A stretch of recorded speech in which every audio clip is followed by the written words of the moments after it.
Welcome your planning board meeting to order. To all rise for a pledge to the flag.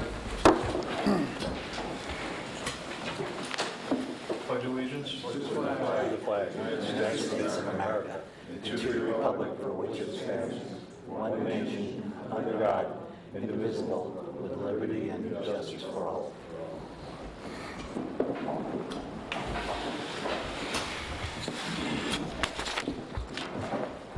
The secretary, please call attendance. Mr. Malinowski? Here. Mr. Petchy? Here. Mr. Saru? Here. Mr. Farmer? Here. Okay. All board members have received the minutes from the March 18th meeting. So no corrections or anything needs to be addressed, and get a motion to accept the minutes. I'll make that motion. Second. Motion made and seconded. All in favor? Aye. Any opposed? Okay, motion carries. All right, our first item on the agenda is adjourned public hearing for the Zamiello two-lot subdivision.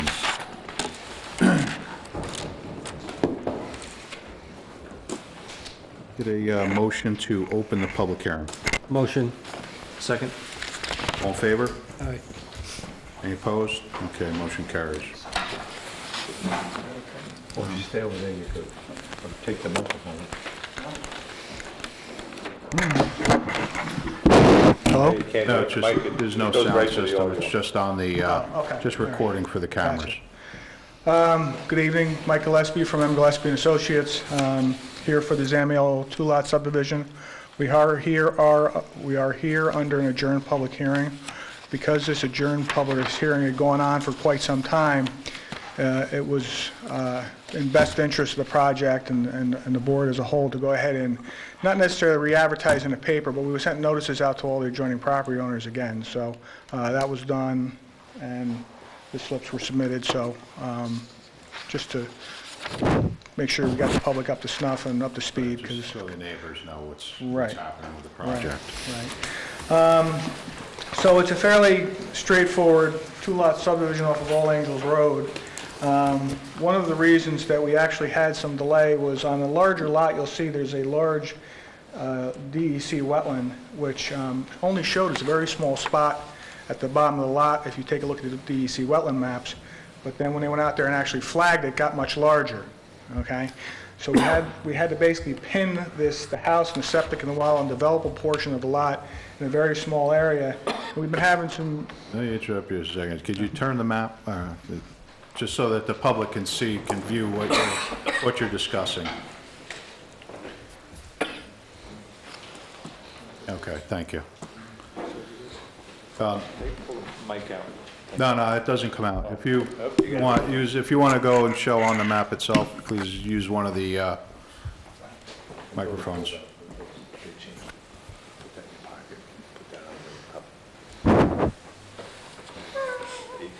all right? It's like a movie star. Yeah.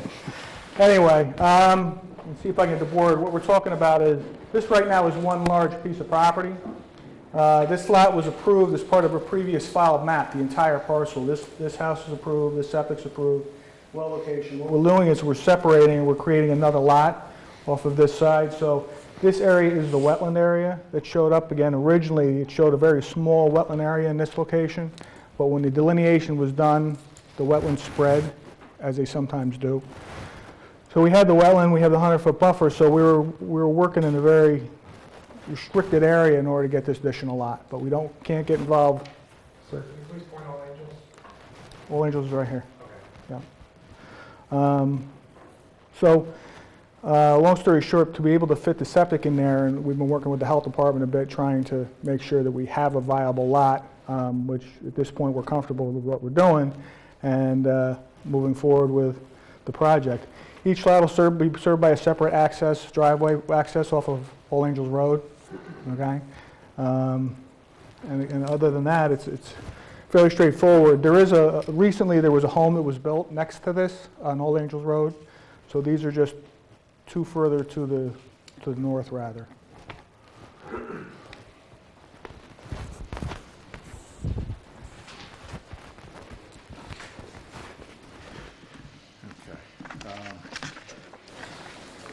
So I guess this time, I guess we can open up the floor for public comment. If there's anybody in the public that wishes to speak, has any questions regarding this, we're only taking comments. We can't guarantee that the answers, are going to be given tonight.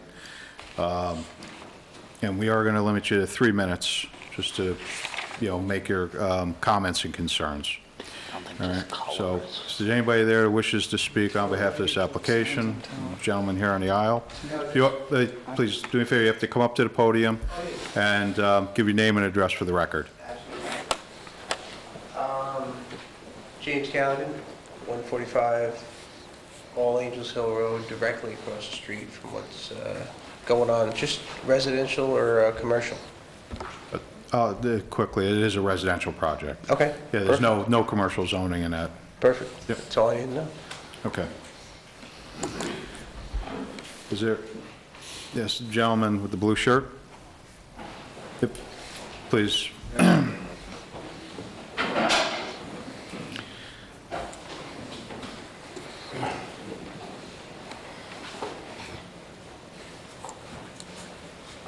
Evening. My name is Frank Hayes, Francis X. I'm the adjacent property owner, That address is, 146 All Angels Hill Road. okay, thank you. Okay, my 3 minutes. My first question here is, what has changed? I must have missed something. Because when Emilio died and that whole parcel was up for grabs, certain developers wanted to buy it, and they wanted to put in a cul-de-sac, and they wanted to do a bunch of homes in there. Town said no, that wasn't considered possible because of the wetlands and because of the, they didn't want a road coming out on All Angels at that point. So that was denied, and it was broken up into the individual lots. And then Timmy bought the individual lots and was going to develop them. I'm not against, and I'm not trying to keep anybody from, altering their progress, making a living, etc. But I had to hold up the development of Sherwood Heights for months because all of Sherwood Heights drainage goes down through the drainage, which is on my land. County has an easement for drainage. And they were planning on draining all of Sherwood Heights down through that. And what was there could never accommodate what was going to come down. County came down, Alexander got involved. I wasn't trying to hold up Sherwood Heights any more than I'm trying to hold up this. But the county realized that couldn't be done unless there was a big improvement to the drainage. So Alexander came, he was hired by Mr. Siegel, who developed the Sherwood Heights property, and they spent about $60,000. They redid the easement. The easement's completely on my land and has to be maintained at my discretion with the county, and they have done that throughout the 50 years that I've lived there. The problem is, I'm concerned about the drainage from these additional properties and the fact that the back of the property is so wet. I could not walk into that property now. It is so wet. So I don't understand exactly what has changed in the thinking of the town board to consider allowing an additional house there, because the other consideration that the town offered at the time, the denial went through for multiple homes, was the idea of a road coming out because of the traffic on All Angels. This particular lot is fairly close to the across the street, the entrance to Sherwood Heights. Now, I don't think I have to tell you that the traffic in this area has improved, has, gone up considerably, to the point where there have been at least 3 or 4 accidents at that intersection. Somebody comes along All Angels, wants to make a left into Sherwood Heights. Other people back up in front of them. People coming up over the little rise further down don't realize the cars are there, slam on their brakes, and boom, boom, boom. We've had 3 or 4 accidents. I've had numerous cars end up in my front field because of this problem. And the traffic is not getting any less around here. Now you're talking about putting in a driveway for this lot, which would be pretty close to that entrance into Sherwood Heights. And I don't know if that's a very safe thing to do. I'm just trying to give you some perspective on this. You know, like I said, I'm not trying to keep anybody from making a living, you know. And I mean, if you think this is a wise move, so be it. But I am concerned about the drainage from all that construction going down into that culvert. And by the way, this is just an aside or sidebar. When an initial survey was done, I think it was done right after Timmy died, the survey was all wrong. Whoever did the survey came down, they had part of the drainage on their property, which it is not. It's clearly in my deed, and I've dealt with the county for 50 years. Every one of these guys knows exactly, you know, that the drainage is on my land. And I know that land, and I'm telling you, it's very, very wet back there. We'll have the applicant address it prior to the final approval. Thank you. Okay. Is there anyone else has questions? Yes, sir.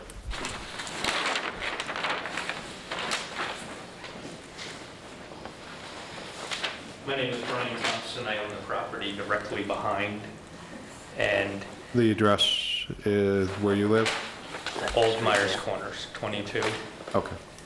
So it butts up to that whole entire lot, and Frank's on the other side of that lot. I have a drainage ditch which runs through my backyard. It comes from Sherwood, Nicole Farms, and Evergreen Estates. And 7 years ago, it was a foot deep, and right now it's about 5-6 foot deep. And every time it rains, it gets bigger and bigger. There's also, I believe, an 18-inch water line that runs underneath that washed out ravine that's in my backyard that goes up to feed the tank, which will be exposed sooner or later. And I mean, we actually have been getting more and more water the more activity that goes on. Last year was a bad year to judge. I understand that, but our water situation gets worse constantly. We have a shop in the back, constantly floods now, where it's 2, 3, 4 inches deep on the big rains in the shop, and there's nowhere for the water to go because it's rushing through 100 miles an hour from all the other developments. Okay. So just something else to consider. Okay. We'll have the applicant address the concerns. Thank you.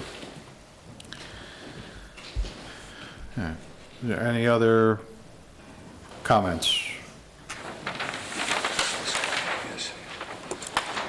Okay. Is this the wise one here? Is this the easement? Here's the easement. All right. So at this point in time, This guy says it's wrong. This guy says it's wrong. there's still some outstanding issues, I guess, that the planner and the engineer have. Yeah, if you have an opportunity, I mean, they seem fairly straightforward, but I'd like to go through some of those, because a lot of them were just kind of dotting your i's and crossing your t's. But one of them I did want to discuss with the board specific to the soil out there. Yes. All right. The soil, as part of the original filed subdivision map, there was a note placed on that map effectively indicating that there may be an issue of contamination with regards to certain compounds that were used a number of years ago. And it would be in the developer's or the builder's best interest to go ahead and test the soils for those compounds prior to purchasing and so forth.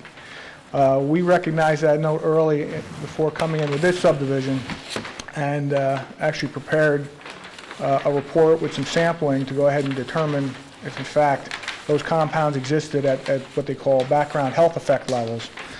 We submitted that report with our last go-around.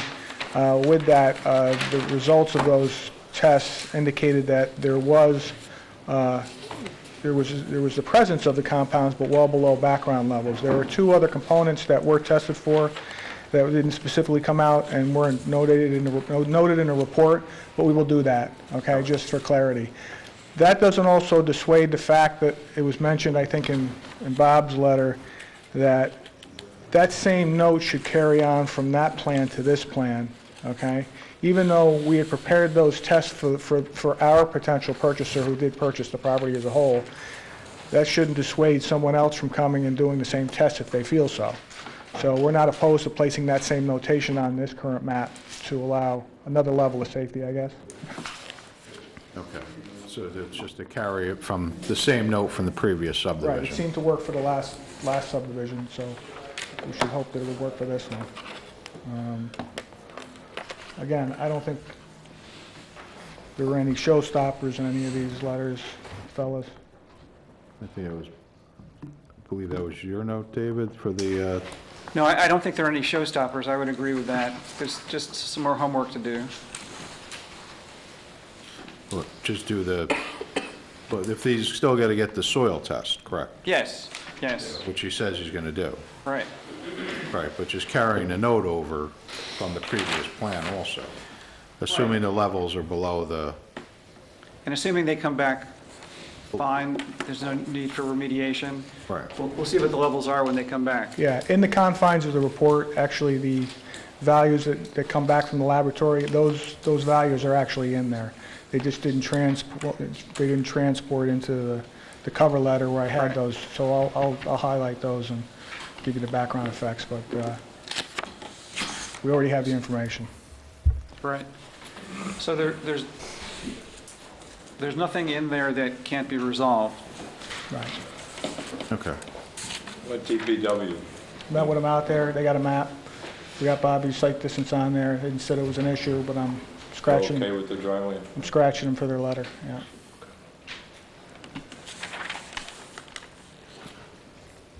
If the board felt comfortable enough tonight, we'd like to at least maybe close the hearing and move forward with some kind of maybe resolution moving on. I've kind of, the dot the I and cross the T items I have taken care of, so we're ready to make another submittal this week, and we'll tweak that report, but I don't think we're too far away, again, from hopefully getting to where we need to go. Yeah, I think the only reason why the board might not close the hearing is because we have a 62-day clock, Right. and we don't know when you're going to make these submissions. Yeah, I mean, this has been a long time coming just to get to this point. Right. I mean, we've scheduled public hearings, on our agenda, nobody appeared. There was no, notice that nobody was going to appear or asking for, an adjournment to later dates. I thought we had sent some letters and so forth, but Yeah, I mean, we had, there was a few of those that had taken place over the course of time. well, I think once you get the letter from DPW, my biggest concern is issues from outside agencies, which we have no control over. So to the extent you get the letter from DPW regarding the driveway, the conceptual letter, I think at that point it'd be appropriate to close the public hearing. Yeah, Mike, we do not need a permit. no, just a letter of from them okay. saying, Yeah, no, when you apply, understood. Right. And I guess what we could do as well is between now and the next meeting is maybe point to some of the drainage concerns that the public brought up. Yes. Just get those on paper in terms Just of... to get it on paper so we have it on record. Right. That those issues have been addressed. And just so the public knows, as far as the location of the driveway, since it's a county road, that's up to the county. So, if the county signs off on the driveway location, they have the ultimate say in the location of the driveway. And as the engineer for the applicant noted, they've requested site distance calculations and all of that stuff, so they're the ones who, ultimately rule on the safety of the driveway if it's an appropriate location. Right. Right.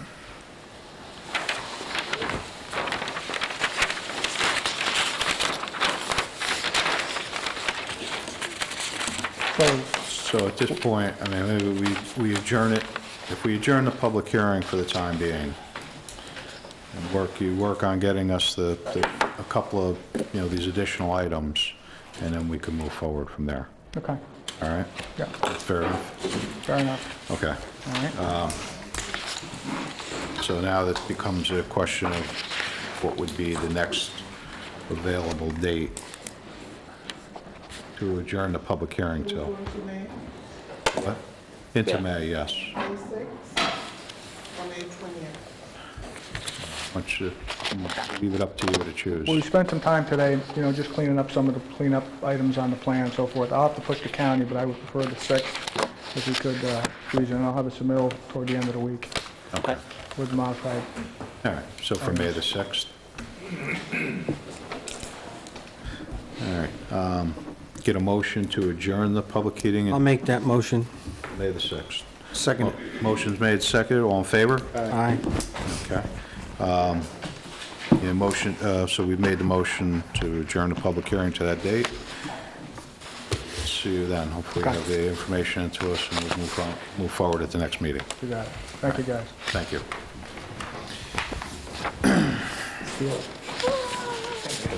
You can talk from your car, and they'll pick it up.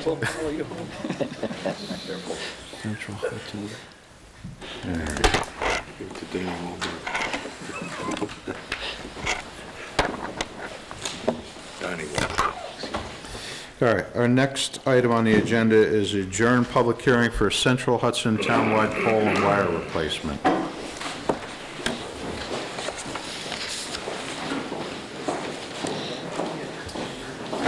Need a motion to open the public hearing. I'll make a motion to open the public hearing. Reopen, sorry. Reopen. The public. Motion's made, Second. seconded, all in favor? Aye. Any opposed? Okay, motion carries. Good evening. Good evening. My name's Anthony Miranda. I'm an attorney from Cuddy and Fader, working with Central Hudson on the application before you. We were here last month, as you know, for a public hearing. We received a number of public comments. We took those comments. Excuse me. All right, they're leaving. All right. Just a little background noise. Everybody was, all right, go ahead, continue. No Thank problem. you. We took those comments, reviewed them. We provided you with written responses to each of those comments in a format we hope was easy to follow. And we're back tonight not to do a presentation again, since we did one at the last hearing, but rather to proceed with the public hearing. Okay. So I guess what we'll do is, obviously, if there's anybody here for the Central Hudson public hearing, and they haven't received the comments, or the answers to the questions, responses to the comments from the previous meeting, there were some in the back. But at this time, what we'll do is, obviously, we don't want to rehash everything that was brought up from the last month's meeting. So we will open up the floor for additional public comment if, outside of the questions answered already. All right, so if there's anyone there that has any questions or comments that need to be addressed, yes, you please come up to the podium, state your name and address for the record.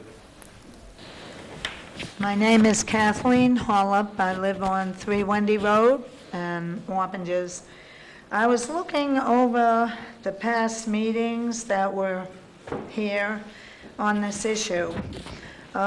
In the November 2018 meeting, Mr.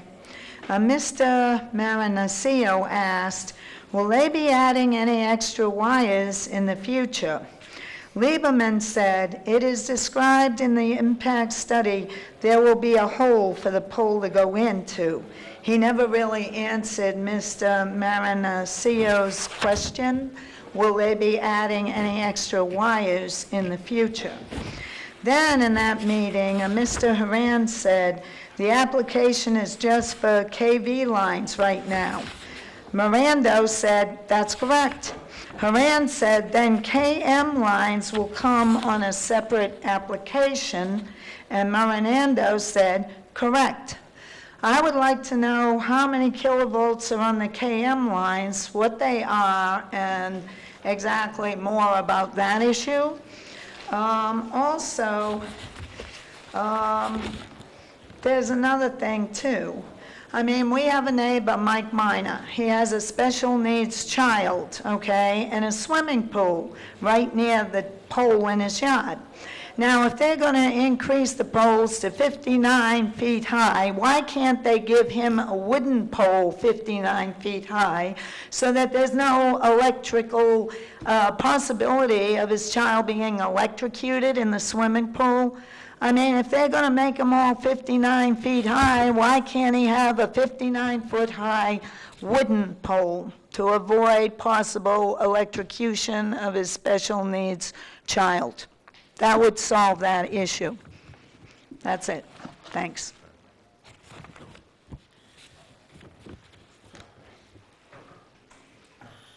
Any other comments?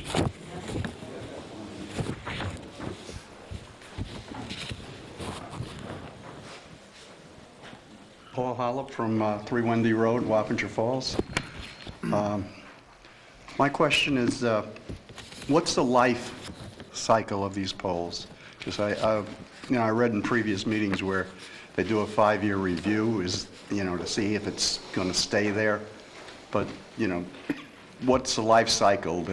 Or are we going to have to expect them to come in and do a major job like this seems to be? And that's basically all I have, really. Aaron. Thank you.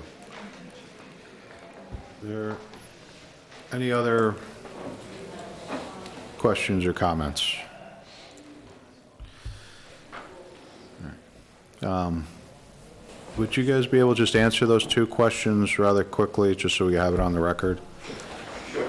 My name is Brian Demisco, project manager at Central Hudson Gas and Electric.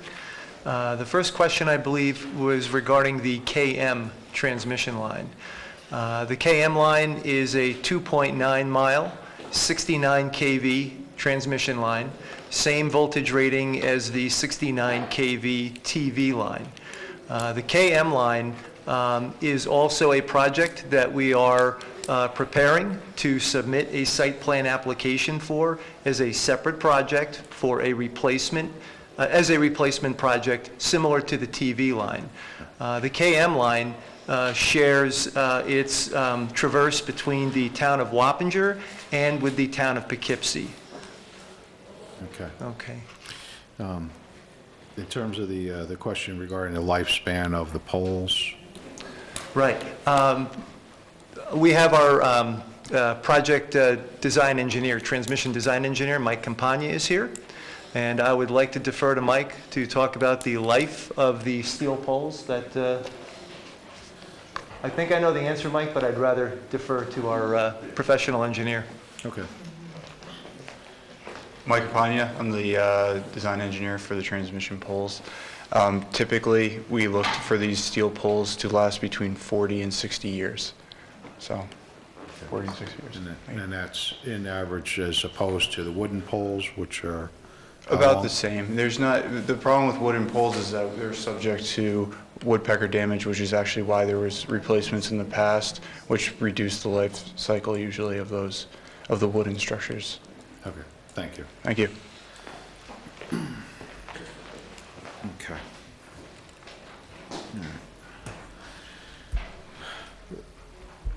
Yes, there's a gentleman back. You have a question? Sorry, yeah,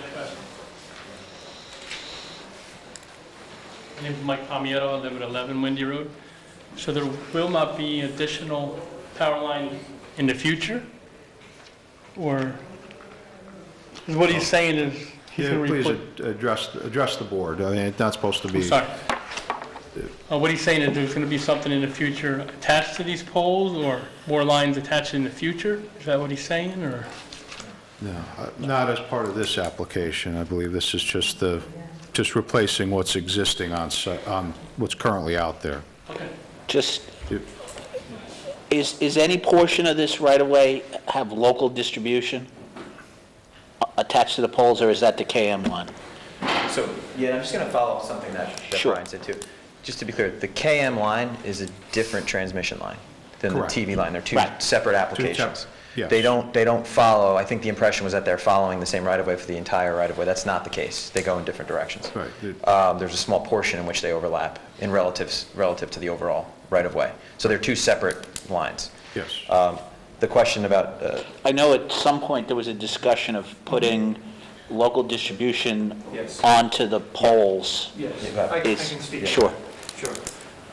So with the TV line, there is a portion between the North Chelsea substation up to and including the village of Wappingers Falls, where there is a distribution circuit that parallels the TV line.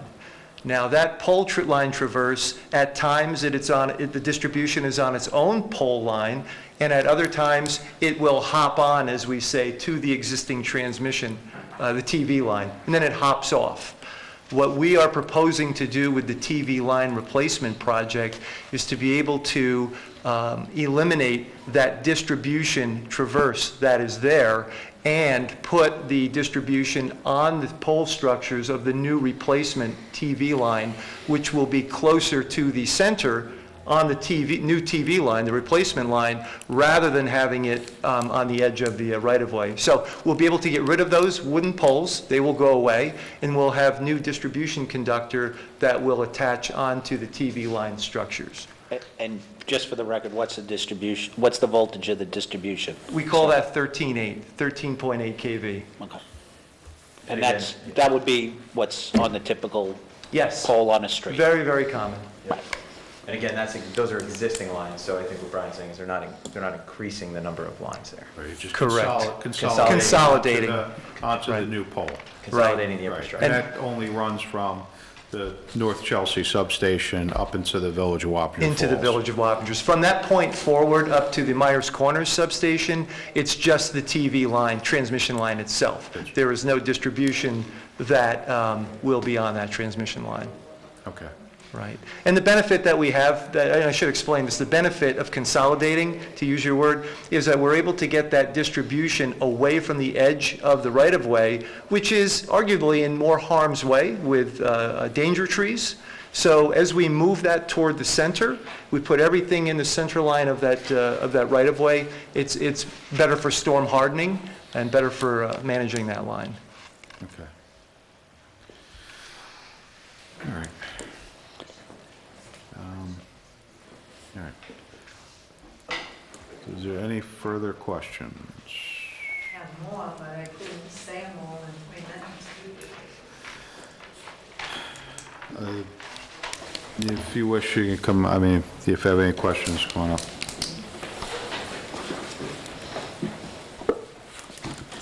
I was looking at this Orion study thing, okay, that was part of what they gave us, this,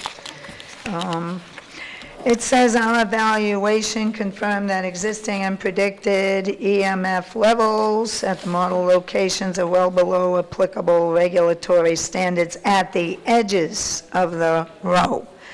My question is, what about the middle of the row? Is the EMF levels higher in the center of this row, or is it consecutively the same all the way through? And are they planning on putting any more substations anywhere, Central Hudson substations? And if so, where? And that's the main thing. Plus, they never answered my question why they can't put a 59-foot wood pole as an exception because of the child and the pool and the electrocution factor on 1 Wendy Road. So that's my other question. Okay. Are there any other questions?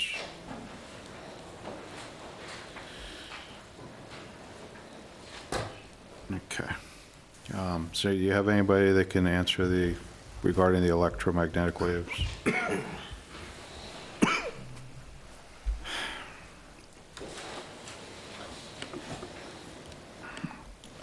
The letter, I think, that is being referred to discusses edge of right-of-way because that's the standard set by the PSC. That's where the levels are measured.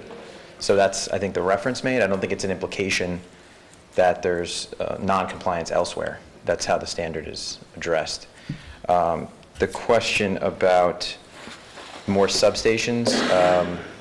I'm not aware of additional substation locations proposed. Yeah, I understand this application doesn't have the additional substations. If I may, so Central Hudson is a regulated public utility. They're regulated by the New York State Public Service Commission. Anytime they make any capital investment into their rate base, they have to get approval from the New York State Public Service Commission. Anytime they put in a new substation, anytime they put in new poles, anytime they put in new transformers, all of those capital improvements get approved by the New York State Public Service Commission. They get included into the rate base, and they're allowed to charge their customers a reasonable rate of return based on that. If the New York State Public Service Commission determines that it's not appropriate to make those improvements, they deny the improvement. And so anytime that there's additional substations or anything like that that would have to be added along any of the lines, they need to get Public Service Commission approval. Because again, the ratepayer pays for the costs. If they were replacing this line with a higher voltage line, again, that would have to go to the New York State Public Service Commission. It's a regulated industry. So, you know, this board, the town doesn't have the ability to authorize that. That's something that's done by the Public Service Commission. You'll hear it on the radio that, you know, the Central Hudson was authorized a rate increase of, you know, X%. That's from the New York State Public Service Commission. So that's the board that authorized any of these improvements to make.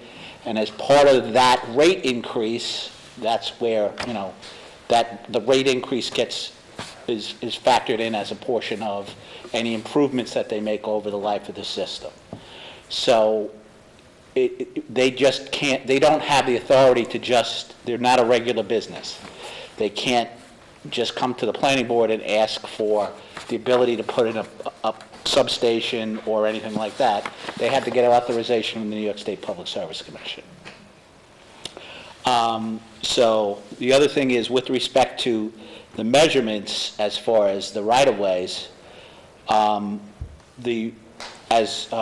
Mr. Miranda said, the measurements are taken to the edge of the right-of-way because what's within the right-of-way is technically within the jurisdiction of Central Hudson.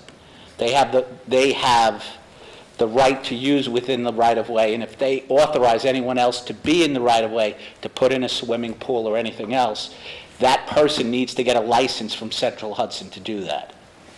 So Central Hudson can take property either by fee title or by easement. So if there is either Central Hudson owns the property and allows someone to use it, or they have an easement.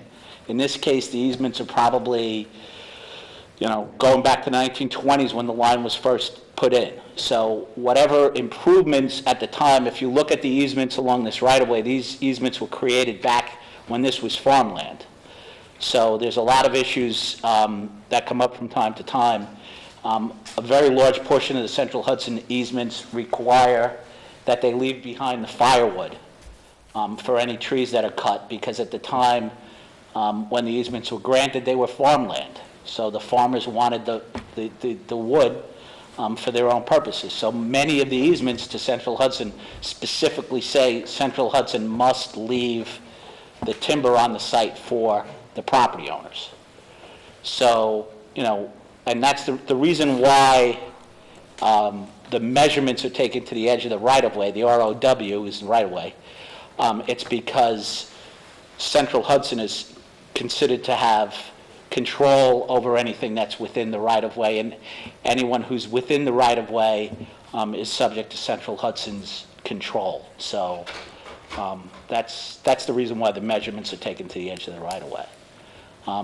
Typically, the EMF numbers would probably be a little bit higher. However, you know, probably not that difference, because if you did the geometry, you're measuring from the height of the conductor to the ground, and you know, you'd be measuring it on the perpendicular rather than on the hypotenuse. So it would probably be a little bit greater, but not that much. Okay. I wanted to address the question regarding the wood pole versus steel pole. Yes. And I believe the question, let me first and foremost say that that TV line was designed and built originally in the 1920s, using technology then that made sense at that time. As we have gone through decades and decades of improvement to where we are today, we are constructing and replacing, rebuilding, in this case the TV line, based on not only current NESC, National Electric Safety Code standards, but we are using current technology, and in this case steel poles versus wooden poles, that provide not only better storm hardening conditions, but certainly the life of that asset will be far greater and far superior than a wood pole could ever be.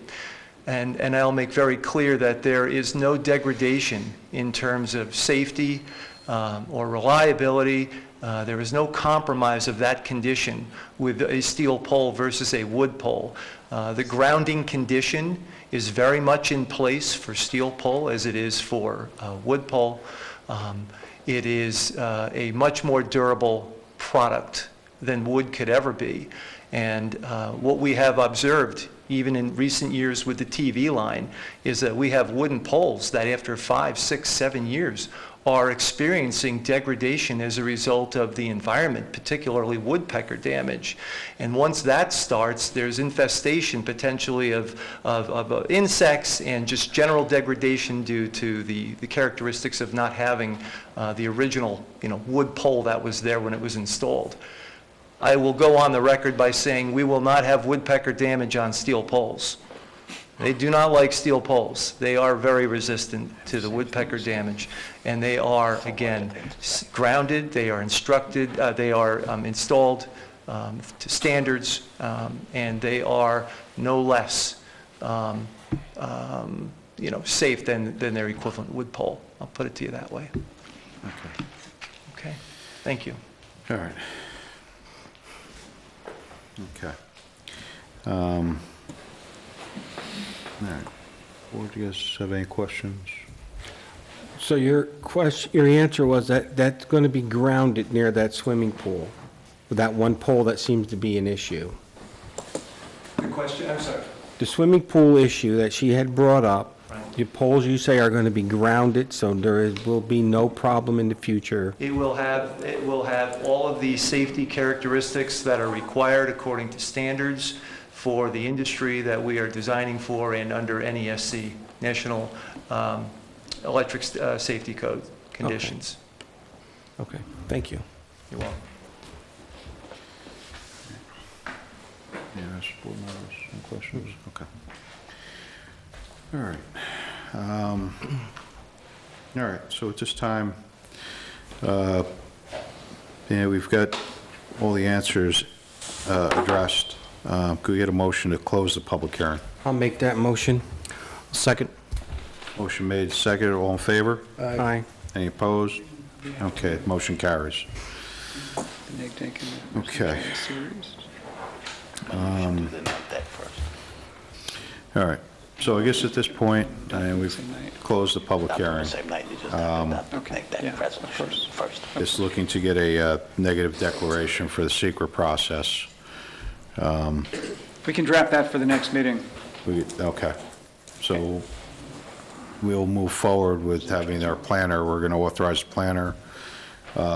Actually, can we get a motion for the? I'll make that motion for the planner to make that resolution. Okay, motion made, seconded, all in favor? Aye. Okay, motion carries. So we'll get that done for the next meeting, and we'll proceed from, And that's the May 6th meeting? yes, that would be for the May 6th Great. meeting, correct? Okay. And do we also want to do at least a draft of the site plan resolution for that meeting as well? Well, might as well ask it, both the engineer and planner, is there any open-ended items that need to be? We have none. Addressed with the site plan? We have none. Okay. The one thing that I would ask that would have, which is in the questions and the applicant has agreed to, is the resolution should state something about contacting the property owners along the route to, you know, in essence, pre-construction planning, to give them some timeframes as far as when it would be there. I know that was, I believe that was addressed in their submission, but Yes, it was. I think it should be, you know, that's one of the important things, and then, other than that, you know, there's not a whole lot of permits that get issued with this. We're not issuing any building permits. We probably, you know, there'll be a stormwater approval, and flood, is there a floodplain or no?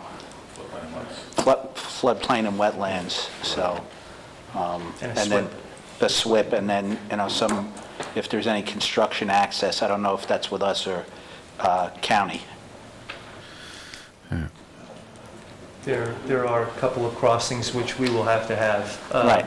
permits, yeah, roadwork permits, yes. So that's about it. I mean, there's not a whole lot of Okay. permits here, it's just that they should be reflected in the Possibly resolution. just a more clearer plan of how they're going to proceed forward, more or less with the notification, which is probably the most important one, is, you know, to the time frame and, you know, method of notifying the, you know, the adjacent property owners. I mean, there is a discussion in the submission about how long they, you know, Yeah. intend to be in a particular area, so. Correct. It's not, you know, the amount of disturbance doesn't seem to be that long for, you know, particular areas. Okay, so to provide that plan for us with the final submission, or, you know, a plan to us at least. Right, more information on it. basically. Yes. Okay. Yeah. And I guess it would be helpful that the town be notified, you know, in addition to the property owners, that way if there's any questions, we can, you know, respond as far as, you know, when the timing would take place. I could speak to that a little bit. Generally with a project, and this is just a linear project, presents, it's a little different than a lot of other projects. But we'll have a pre-construction meeting with myself, the zoning administrator, Walter Artis is our stormwater consultant. We'll have a meeting prior to anything happening concerning the SWIP reporting requirements. I don't know where we're going to put the SWIP mailbox. We always have a mailbox with this, but, you know, maybe it'll move as the project moves. I don't know, but I think. We'll look at what we did on a different project. I remember. Yeah. We'll have some recommendations. Yeah, we yeah, can good. find a spot for it. Yeah, I know you have to have one. I don't know where to put it. Okay. And again, it may move, but I think it's important that we have that. Everybody understand before work starts, we're going to have that meeting and also, I guess, discuss the notifications to property owners and things like And I that. think you're exactly right. We want nothing more than to collaborate with the town of Wappinger on this project, as we are doing in the permitting process, and we'll do so in the communication process. And as we move forward and have that pre-construction meeting, we'll certainly bring draft letters of notification. What I have done on other projects of this nature is there's usually what I call a blast letter that will go out informing everyone of a pre-construction stage that we are You mean soon to like a begin. broadcast? Exactly. Yeah, we call it a blast. And then we have staged letters that would go out to affected areas, residents, letting them know that we would be in their neighborhood on certain dates and times working through that area. But we'll share all of that with you because we'd like to get your feedback, and if there's any revisions or modifications, we're certainly happy to work with you on that. Good. So just one, in terms of getting that to the planning board, I'm not sure that would be something we'd have by May 6th, for example, because No, it's going to be, right. so No, that it's would- something right. as a post-approval. Right. That'll just be a condition in the resolution. Great, okay. Terrific. Okay. So for a draft resolution, I guess we need to make a motion to go ahead and approve the plan I'll make to that start. motion to draft that resolution. Okay. Second? All right, all in favor? Any opposed? Okay, the motion carries. All right. So, just at this point, yep, we'll see you, I guess, on the May 6th meeting. Thank you. Oh, we didn't close the public hearing, did we? No, I think you did it I ready. think you did. Did we? Yeah. Okay, Yes. all right. Yes, we did, that's correct, all right. Good night. Good night. All right. Forget what we did here. Okay, our next item on the agenda is discussion regarding Red Cedar Arborist and Landscapers Incorporated Contractor Yard.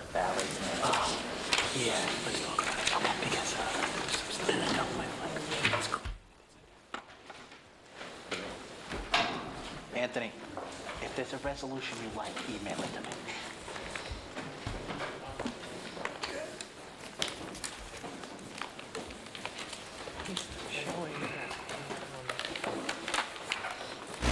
On the building in front.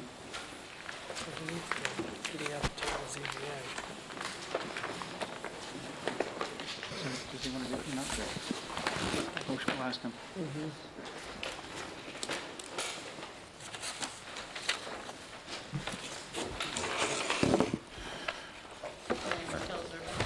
Engineering, and with me is the applicant. Steve Relia. And since the last time we were here, we received a no-impact letter from SHPO. So they would like to get the secret determination at the next meeting so that we can get that to the town board. Okay. I guess we did receive the SHPO letter. We saw that. But we are a little concerned with the most recent submission that was made for the project. Seems that there's been some changes to some of the items. There's the architectural detail from the front of the building was removed. The fuel pumps were relocated again. Yes, first the architectural, he's decided it's not going to go through the fancy architectural, just going to repair the building and paint it. Could you say that again? He's going to not do the architectural changes, he's just going to, So those are not yeah, actually, you're not accurate? doing this. Not accurate, right. So you shouldn't have them up? So it's basically just what's out there now, like repainted, because I know that the bottom of the barn, if you look at the bottom of the barn, it's all torn up. There's big gaps, metal missing. So what his plan is just to repair all of that, and so the colors match. And then on the regular building, any repairs and just match it. But in our previous meetings, we agreed to having that building that you just had there on that site. Now, you're not going to do that, and I think that that's something that's a necessity in that area. Because being that is something we agreed upon in the beginning. What's a necessity? The building that's closest, well, all of the way that looks right there is what we're expecting to see.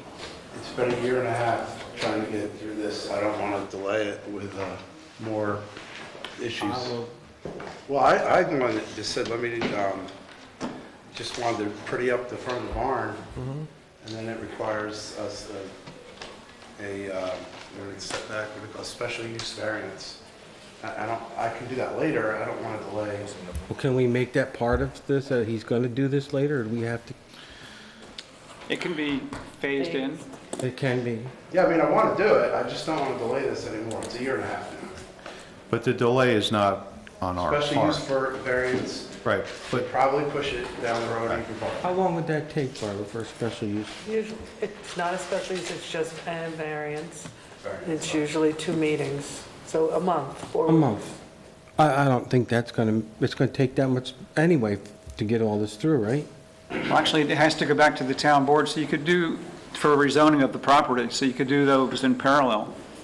Well, part of what it is the way it's shown, it's sticking up above the roof. Okay. And there's a thing in there that says it can't be above the roof line is one of the area variances. So we could, What can't be above the roof line? anything can't be set above the roof line, Is that just for signs? except for steeples and things like that, or more than a couple feet. I forget which. But you can get a variance for that. Right, you could go for both variances at the same time, if that's what's actually required of that. How tall is that? From the ground to the top of that attachment? 20 feet? Okay, so, 22 maybe? I mean, we could be within the accessory building. okay, you can go up to maybe. 35 feet high, then height's not an issue. No, there's a thing in the code that says you can't have anything extending above the roof more than, anything decorative unless it's a steeple. So as this shows, there's a little bit of a, Is that on the roof or in front of the roof? it's in front of the roof. So it's not on the roof? So I don't know how that, But we could look at that. And this was kind of The one- conceptual. You might not need a variance for that. You just need it at this point for the setback from the county road. If that's required, that could just be added into it, into the application. So that won't extend anything if they did them both parallel with each other? It would be the same, it's one Same timeframe. application, two So- variants. So that really wouldn't affect it, the timeframe? I don't know if that's a secret issue. No, I think the planning board, I mean, But it's, depends on what you're actually proposing. We need to do the the negative declaration, the seeker right, determination. but it's not, based- based I upon a understand you're specific looking to close project. out the seeker issue, but I'm just bringing up the fact that the plans are different from what they were, the previous submission. Yeah, the other Right. other change is shifting the fuel pump from the back into the front. And I met with Mr. Gray on that. And the reason why it's better in the front, and it's counterintuitive, in that if there is a spill, it goes to the bioretention. But bioretention, the reason they always want them in parking lots is they're good for hydrocarbons. Gravel is not really that good for hydrocarbon. Okay. So by moving it up to the front, it's more visible, so people can't do things that you don't want to see, And that's also in the winter, they don't have to plow all the way in the back. But the other biggest thing is that if there happens to be a spill, yes, it will go into the bioretention. And then the bioretention will soil, and bioretention soil is not really fast. It's supposed to take 2 days to drain, so it's not like sand. It's not like it's going to drop through. So it slow the process. So it if there slows was it down. If there was a spill.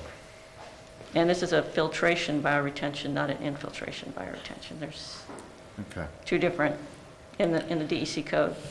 They basically are saying one has an under drain, one doesn't. This one has the under drain. So in the code, it says hot spots, it's good to use filtration bioretention, but not to use infiltration. All right. And then I'll go and bring it up, even though I brought that. There were some questions about fencing versus trees. And in discussions, having a mixture might be nice, or what the planning board prefers. It does right now show the conifers along the road. Mr. A would prefer to be able to have some nice ornamental, deciduous, prettier trees than arborvitae along the road. Okay. Do you want to, that was, I believe, on your letter, David, regarding the fencing? The deciduous trees would be fine. Okay. And yeah, the other think- one was fencing versus the trees. The reason why I thought the fencing wasn't going to work so well is because when you drive on Hackensack, you'd be able to see right over a fence. So I was going to try to berm these trees and get them up a little bit and create a hedge that would never go above the airport limits, hedge. But either way, the fence is fine, but pretty much see right over it. Because the Hackensack's elevated. David's number 3.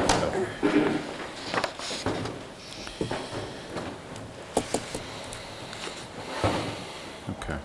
Any other questions regarding any of the professionals' letters? We just had some stormwater stuff. We had a brief chat before the meeting started. We're going to meet in the office and iron that out. I'm sure we'll come to an agreement on what the number should be. All right. But, you know, we talked about the fuel location, we're happy, we're okay with that. Don't forget, there's a containment around it. So that's, if there's a leak, it just Right, doesn't go right correct, out. right, they're going to be, There's containment. yes. Is there going to be any vegetation around that to hide that tank, or is that just going to be in plain view? It's just going to be in the middle, so it was easy to use. So it's, yeah, it's not really not going to be the best looking. Yeah, but it's still back behind the building, it's not going to be Yeah. this. It'll be located, Yeah, but then it's on the other plan. It's located right about here. So from the road, you're looking through the building, so you have to be about there to see it. The only place you'd see it is coming from this direction. Yeah. And if we have some sort of screening along here, Assuming you have that, that's going to block it, you know, from the road view, right? It'd be right, very and then limited. here it's straight in, it's set back a little bit behind this building, you know, behind the line of this building, it's sitting back here. It's not like it's right out front. So it's not really there. I mean, they're not the prettiest structures, but Okay. it's a functional location that can be protected. Okay. All right. All right. So one of the problems I had, when I first brought this here, it's kind of conceptual. My friend just painted this for me, you know? And then she brought up that it needed a variance. So I went back to my architect friend, another one, they're really busy. They said a lot of hours to design this. It doesn't seem that hard, but, and they just couldn't get it done in the next, couple months, the design of that, so. Just felt like, you know what, let me just go back and then bring that up when I'm ready to actually do it, Hopefully within, 8 months, but I just didn't want it to be part of this. Well, I think the board would like to see some improvements to the building, because right now it's some, it needs a little help, from the front. Fix everything, I just Right, wasn't gonna do that. from the street view, I mean, it's, it needs help. It's, hasn't been maintained over the years. It has some issues. I mean, even if we agree to phase it, going forward, and as part of this approval process, so that, you can get going on your project, which obviously I believe you've already started. So you might want to, discuss that at a later time with the zoning administrator. But if we, once we get beyond the, to the final approval process, that would be put in as a phasing, as a part of an agreement, that it would be done with within a certain time frame. Okay? They really can't. Sounds fine. Is that agreeable? Sure. Site plan approval on. Okay. All right, so I guess obviously tonight, the course is you want to get, obviously, approval for the, just to approve the negative declaration for the secret documents that have been submitted, so that can then move you forward with the town board on the rezoning application, correct? Okay. So at this point in time, you need to get a motion to... I'll make that motion for the neg deck. Right, to have the planner draft the negative declaration. I'll second it. And motion made and seconded. If you would, if the applicant can amend the EAF to include the ZBA as an involved agency, Okay. it'll be easier. Okay, we can do that. As long as the applicant's agreeable. I just have to change the one face on here. Was it in Town board the original? I can't even remember. I don't have it as a, probably not. If it's not, that's assuming that it's not in there. If it was in originally, obviously, it doesn't need to be amended. I don't think there were any other variances identified. so Right. It's probably not in there. Yeah, it should be, I don't Yeah. really remember Have to check. Got this back? either. And I So- just on the screening, does Well, it? no, Okay. so I don't think we voted, did we? Oh, We did, but for May 6th, is that what it's for? To draft the resolution Yes. for the May 6th meeting. Okay. Okay. Does the board have any preferences for this screening along the sides, or conifers or fence? I mean, the trees would be fine as long as they're planted. Well, he wants to berm them up, Yeah. which I don't see a problem with. No, I don't see it. It would help, as long as it's going to help with the screening, you know, they'll be planted close enough that's, you know, that there won't be, you know, large gaps between the trees that won't grow in over time. Yes, right now they're proposed to be 20 feet on center, so we'll grow. Okay. All right, no, we have no issue with that. All right. So I guess at this point, next meeting, we'll vote on the negative declaration, and then that will move you forward Kind of there. yours? We'll see when they, In the interim, you'll work with plan.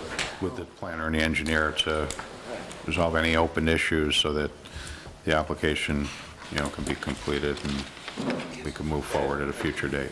I think we can take care of ours this week, see any reason why not. Okay. Tom is very available. All right. Thank you. All right, welcome.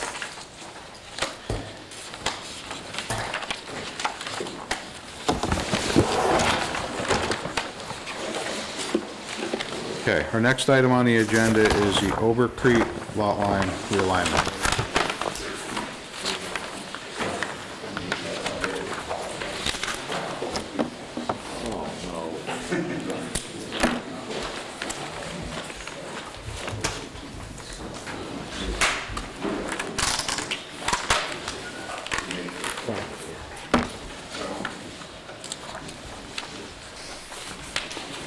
Hi, my name is Alex Reese, and I'm the owner of Ober Creek Farm. I live at 89 New Hamburg Road, and I'm here requesting a lot line revision for 7 lots along Marleville Creek and New Hamburg Roads.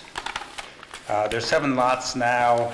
3 don't have any houses on them. 4 do have houses on them. 5 of these lots are owned by an entity called Ober Creek Limited Partnership, and 1 of these lots is owned by myself. The reason that we're doing these lot line revisions is that we have 5 structures, 5 residences. They were built about 100 years ago. They've been rented out for all my life. But the problem is they were built before zoning. I don't know why the lots were created the way they were. That's before my lifetime. But some of the houses share wells. Some of the houses share septic fields. And the primary reason for these lot line revisions is to try to establish each of these houses on their own lot. So instead of a future that's only capable of renting, we can also allow home ownership of these houses for the future. The second reason is to separate the agricultural buildings, the farms, the barns that we have on the Hamburg Road from the residences, so our farming operation can continue into the future. And the smallest reason is for me to get control of, besides an easement, of my driveway entrance to the farm from Marleville Road. So those are the 3 reasons that we're putting these lot line revisions before the town. And with that, the real expert is Carl Ahern, who's an engineer for Chazen, and they've been looking at how we can put in the septics and the wells with the divisions that are required. But I just wanted to come over to introduce myself and to thank you guys for considering this. Thanks. Thank you. Good evening, Kyle Ahern with Chazen. I'd just like to keep it brief tonight, but we wanted to come before you guys and get some feedback. As Alex said, one of the main reasons for this application is for the wells and the septic fields that he talked about. You know, multiple houses on single lots and multiple houses on these shared services. So one of the big challenges here, as he also said, the zoning at the time that the houses were built, there essentially was no zoning. So the current zoning doesn't comply with what's proposed. So what we've done is we've gone out, we've done soil testing. All these sewer and water services are going to be submitted to the Department of Health. They'll have to approve them as new systems because this is a realty subdivision. So we've gone out, we've done soil testing, we've identified locations that would meet the county's requirements for separations from existing and proposed septic fields and drinking wells. From there, we've also looked at zoning, and we've identified what we feel is the best and also the to code solutions for where we can move these lot lines to accomplish Alex's goals that he outlined. So let me just go over a couple of these with you guys. Just going to go over a couple examples. So just before you continue further, you need a microphone because you're kind of a little far away from the podium. Back in the pocket. Best way. I wore the wrong shirt today. It's got a long cord.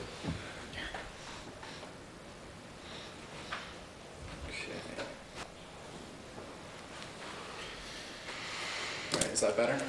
Yep, thank you. All right, so lot 1 here, proposed lot 1, you can see that there's an existing structure here, a rental unit, and an existing structure here. And the existing conditions are the same. So in order to, and they also share a septic field down in the northwest corner here. So in order to provide, one lot, one house per lot with its own septic field, its own well, to modernize it, make it more marketable and standalone, we're proposing a new lot line that goes between the two buildings that splits them into their own lots. We're doing the same thing over on Marlarville Road. These two buildings, lots 4 and 5, currently underneath the same lot. So those are also being split. You see this funky little jog here in the property line. That was a good example of something that we had to do in order to accomplish separation requirements, because you're going to have septic fields and wells essentially lining Marlarville, as it does on the east side currently. We'll also be mirroring that on the west side. And so, those are just two examples of what we're trying to do here. Other than that, we've received comments from David and Bob's offices, and we plan to respond to them, add some information to the plans, add erosion and sediment control. One thing I would like to ask David that we coordinate with your office, because we attempted to do a bulk table for this submission, and because of the nature of this project, the existing bulk table was actually kind of confusing things more than we thought it was making things clear. But I think we can come up with something that makes sense. Sure. Other than that, just here to answer any questions. Okay. Any board members have any questions? No demolition of any of the structures, is that correct? That's okay. No, we don't plan any demolition of any of the existing structures. We want to take taking a look at it. Barbara can bring it up. Want me to bring it up? We had a discussion before. Have you checked the average density provisions of the zoning law to see if that might apply? An average density subdivision? Yeah. It would still require, you might then need fewer variances. Fewer variances, so that's an option. And it's something the planning board has the authority to do by itself, as opposed to a conservation subdivision where it has to get approval from the town board. And I can pick Alex's brain on this, perhaps, but the issue, Lot 7, we're, one of the main goals here is to keep agriculture, an integral part of this part of the town. Certainly, within the limits of this project, including Lot 7 in an average density subdivision. I believe that would limit its I'm talking way in the future, You don't potential. necessarily have to include all the parcels in the average Okay. density subdivision. So we And we're could- not saying it would work, we're just wondering whether you've taken a look. Yeah, we can look and see if, Section Yeah, 240-19A. yeah, and that's what we did at the Over Creek Farm subdivision. So Right, it's that's right, certainly- you did. Right, so it's certainly, we can look into seeing if that would reduce the variance number.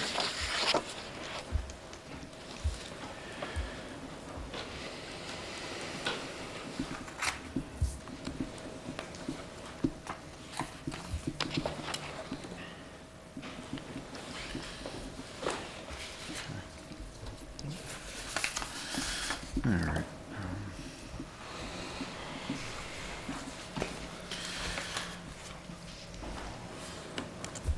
So, other than that, there was, I think, the only comments, I mean, you have the review letters. I mean, obviously, there's a little more information that needs to be added. Sure. To the plan. Anybody else have anything? It's just, Nope, I don't have anything at this time. Okay. okay, yes, I mean, we understand where you're coming from. It's just a matter now of going through addressing the comments that were made, and, if there's any possibility to reduce the number of variances. Okay. Sure, okay. Feel free to call us if you have any, when you're going through this, if you have any questions. Okay, thank you. That's for Tom Hardy.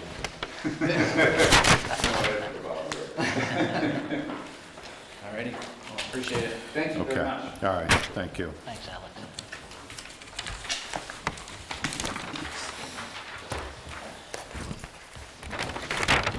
Setbacks, though, most of the existing buildings are over the setbacks, so.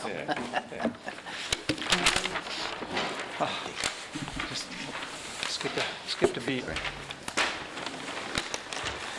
Thanks, Tom.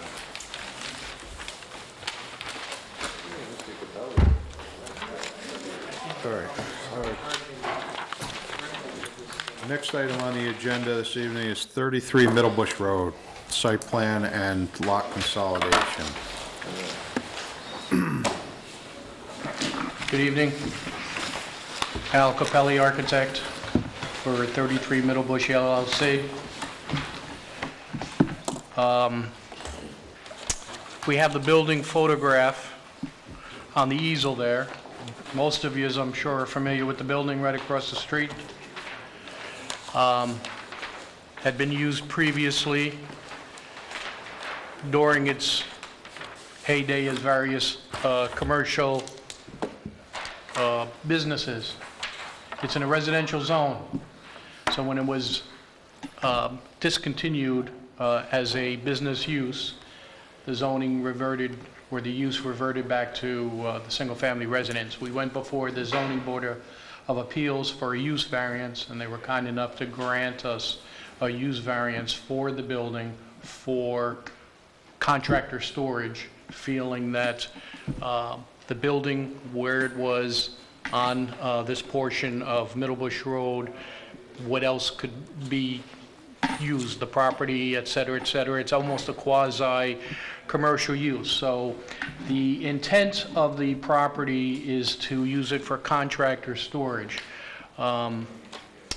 We are looking to install a couple of garage doors. I do have some exterior elevations of the building on the east side of the building, on the right side as you see it. Improve the aesthetics of the building, add several parking spaces as illustrated on our site plan. Part of the preconditions of the zoning board was to combine two lots. The lot that the building is on to the right is a lot. The long, narrow lot to the left is a separate lot. We're combining those. And that's part of this application that we'll discuss shortly. I mean, that's pretty much it.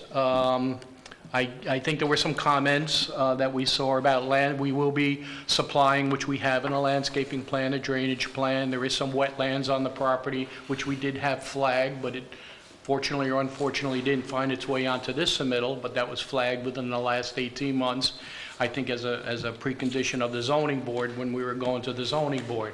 So there is a little local wetlands, if you will, on the left-hand parcel that's on there, and that will appear, if you will, on our next submittal.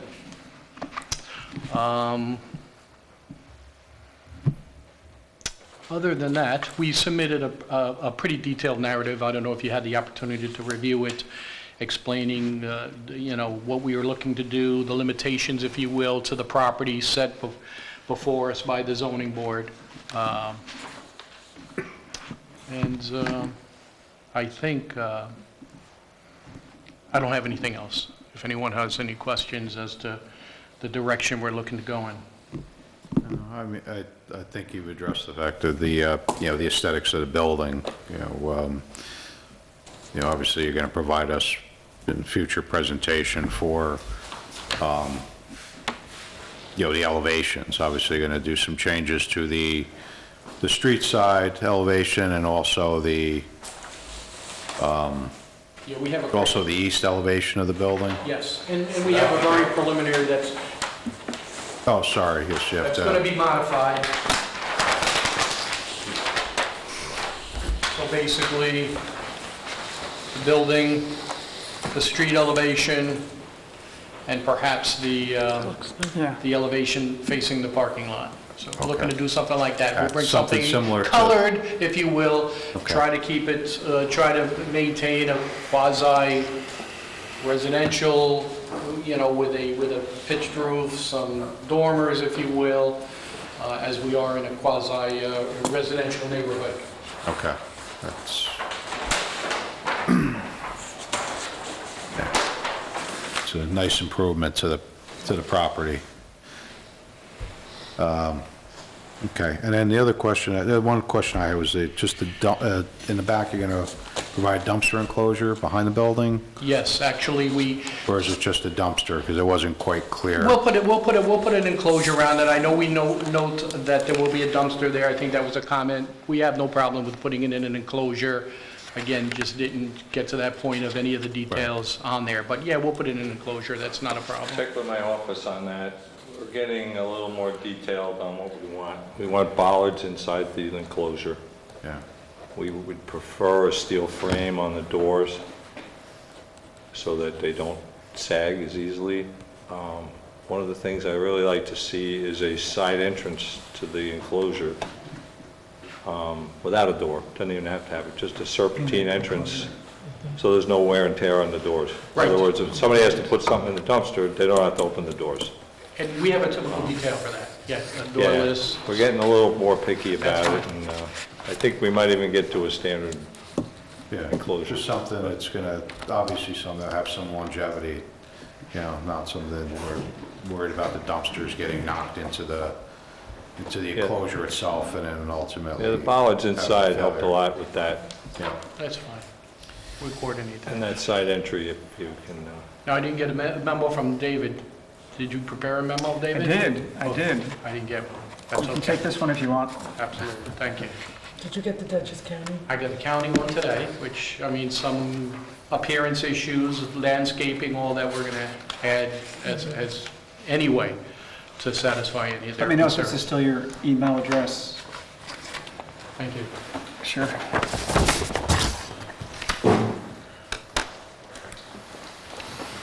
I think all the other variances taken care of when we went to these, so we're not going back to the zoning board, which I don't mind. We enjoy it going before that. But any other thoughts, questions, ideas? A few questions. Yes, sir. They're going to be contractor garages. That's correct. What kind of contractors are you putting in there? I think in the narrative and as suggested by the zoning board, we put together a list. Plumbers, electricians, maybe carpentry. There's not going to be any fabrication there. As everybody knows, local contractors quite often in many of the towns, they can't park their vehicles in their residences right with a sign on it that says, Joe the electrician. This affords them the opportunity to park their vehicles there in the evening Nothing's going to be parked outside, no vehicles outside, no outdoor storage for anything. So that's what we're going to be using this for. So this is basically for the smaller contractor That's correct. with 1 or 2 trucks? That's correct. That's correct. They're going to, yes, and maybe inside, they're going to store, if they're buying large quantities of piping or electrical or conduit or this or that, they're storing it inside because they have no other place to store it if they want to buy in bulk. How much employee parking are you going to have here? Right now, we have, how many spaces? We have 17 spaces. We don't, I think we have 17 spaces probably to meet code. The zoning ordinance, I'm not so sure there's going to be a need for 17 spaces. Somebody comes in the morning and they're probably leaving. Maybe they're picking up some equipment. Maybe there's a secretary there, an occasional secretary. We're not conducting business here, so even though there will be offices on site for the plumber, the electrician, whomever, it's not the type of business where they're going to be seeing customers, that type of use. So how many cars are going to park in there during the, I'm not so sure there's going to be that How many. many vehicles can you park in those garages? Right now, we have, I think, I mean, the building's pretty big there. Building's 53 feet. I think I had 5 or 6 garage doors on the front. So you could probably park, not that we're going to have that many, you know, a couple of dozen vehicles in there perhaps, depending upon the size and what they want to do with their I think- supplemental storage. I think you don't have enough employee parking.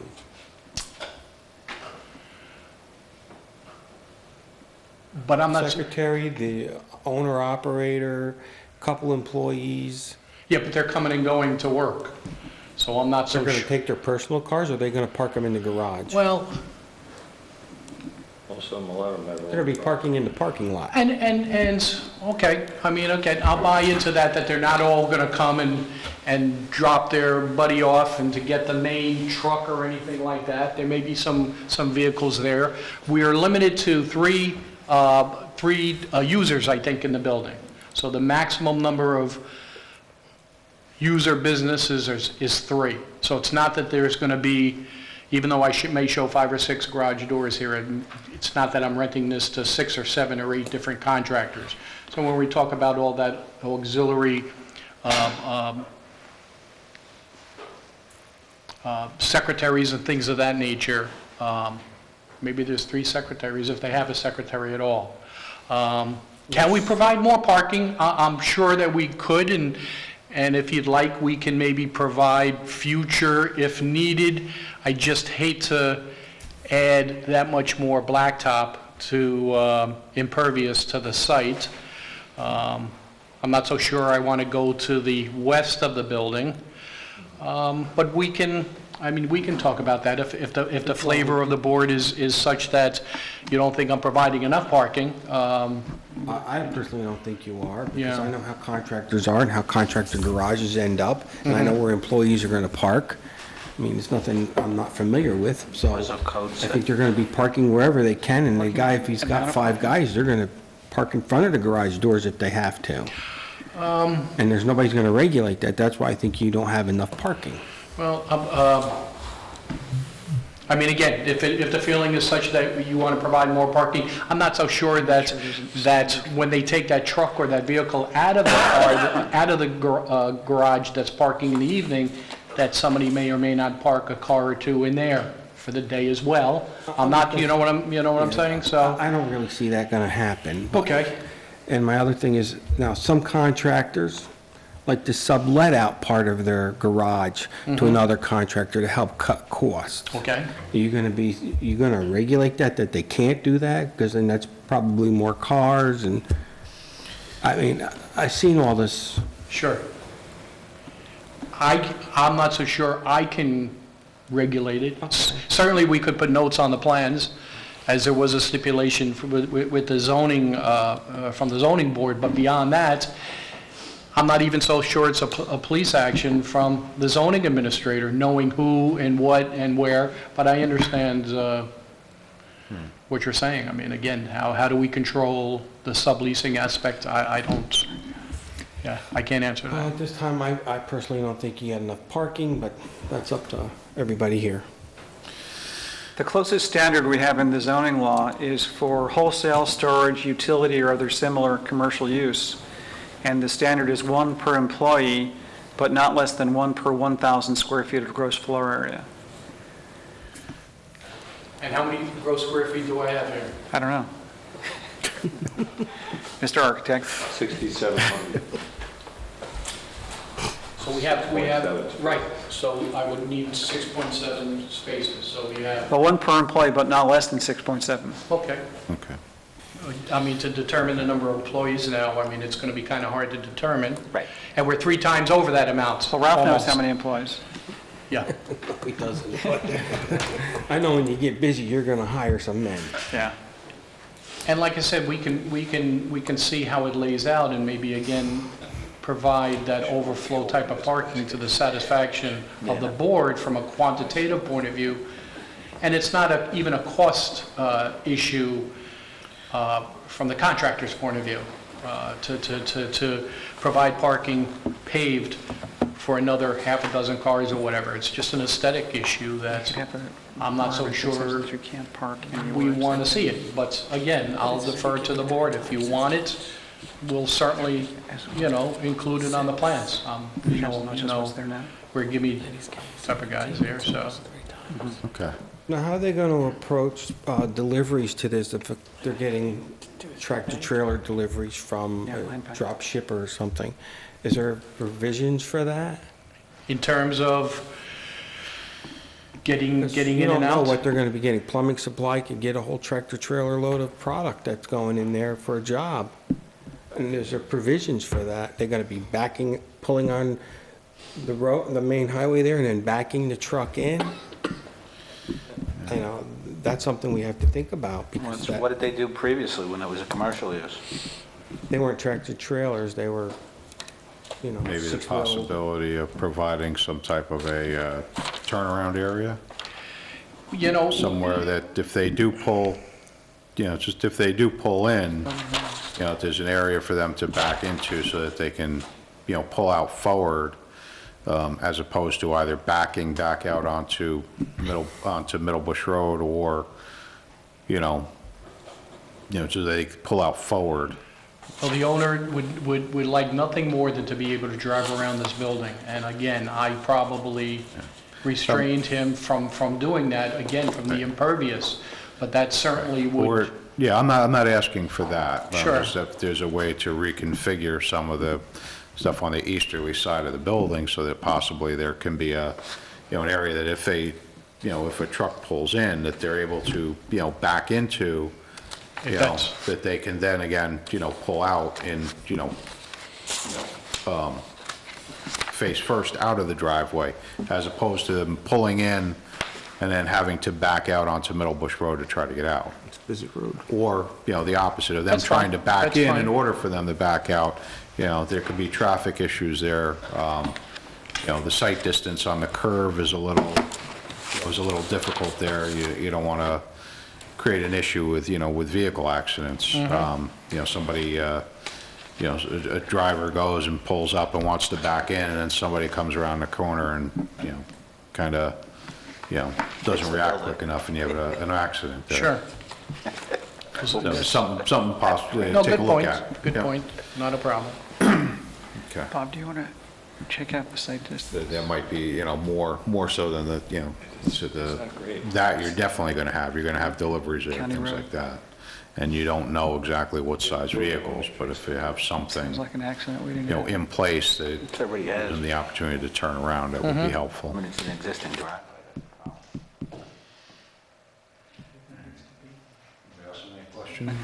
Not at this time. Okay, good points. Okay. All right. So, Bob, David, you have anything? Well, we were talking at the table here a little bit about sight distance. Sight distance used to be really bad before the county Before the improved county straightened out Middle that Bush curve a little Road. bit, It's yeah. still Subpar. not great, I know, yeah. but before that, it was really not great. Now it's, I think if you're going to be talking about tractor trailers backing in here, which I think that's the only way to do this, I don't see, to have a turnaround here, you wouldn't have any parking left. I don't see how you could do that. Because west of the building, I know it's all, that's where it's a swamp. I don't see you going around the building. Right. So I think, so tractor trailer backing in, you gotta watch the hours or something like that and deal with the county about that, if that's what we're talking about here.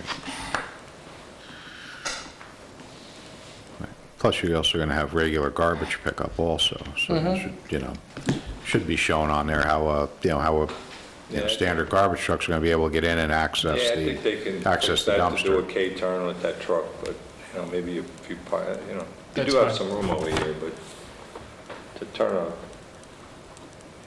50-foot trailer around there, I don't know. Yeah. That's, I'm not saying a full turnaround. I'm just saying an area for somebody to be able to back into. he goes nose in, I don't know how he's gonna get out. Yeah. He'll only do that once. Yeah. Okay. We'll You look- okay? Yeah, we'll look into that. Okay. Thanks. Thank you very much. All right, thank you. Take your tripod. Okay.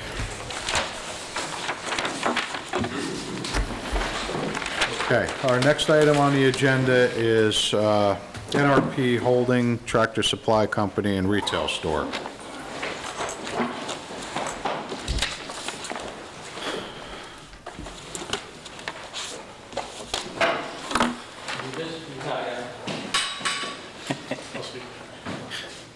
Yeah.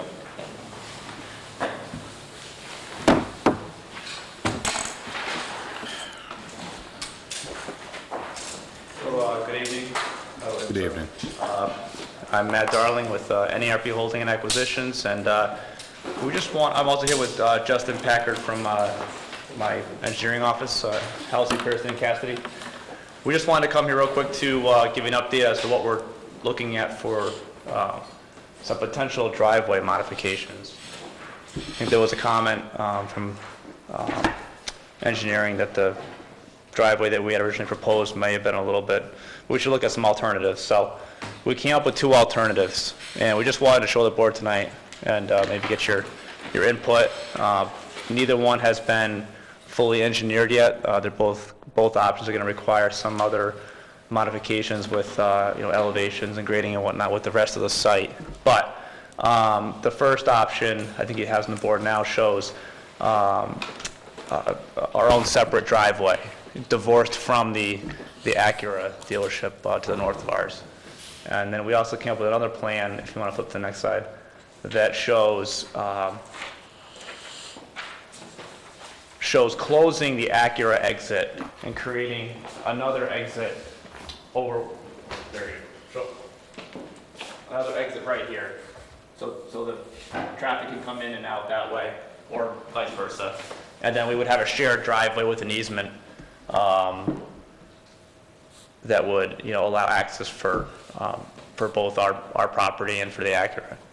And it would eliminate any sort of merging that would take place at any point in the driveway near Route 9. We would prefer this method, but obviously it requires us to work out an agreement with the owner who has expressed interest in doing this. I've actually met with him several times to come up with this plan.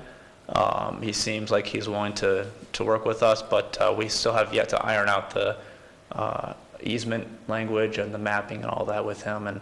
And we still have some terms that we're going back and forth on, as you can imagine, that are going to take some time to work out. So hopefully we get that wrapped up in the next, I don't know, I would say week or two, if not sooner.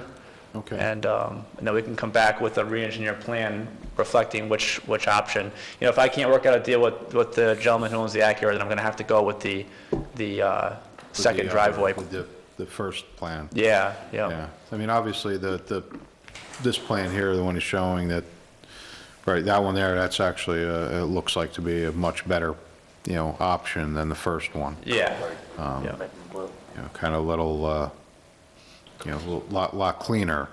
It is a lot cleaner, and it solves some problems that the Acura dealership has, with their circulation and some, right now the Acura dealerships,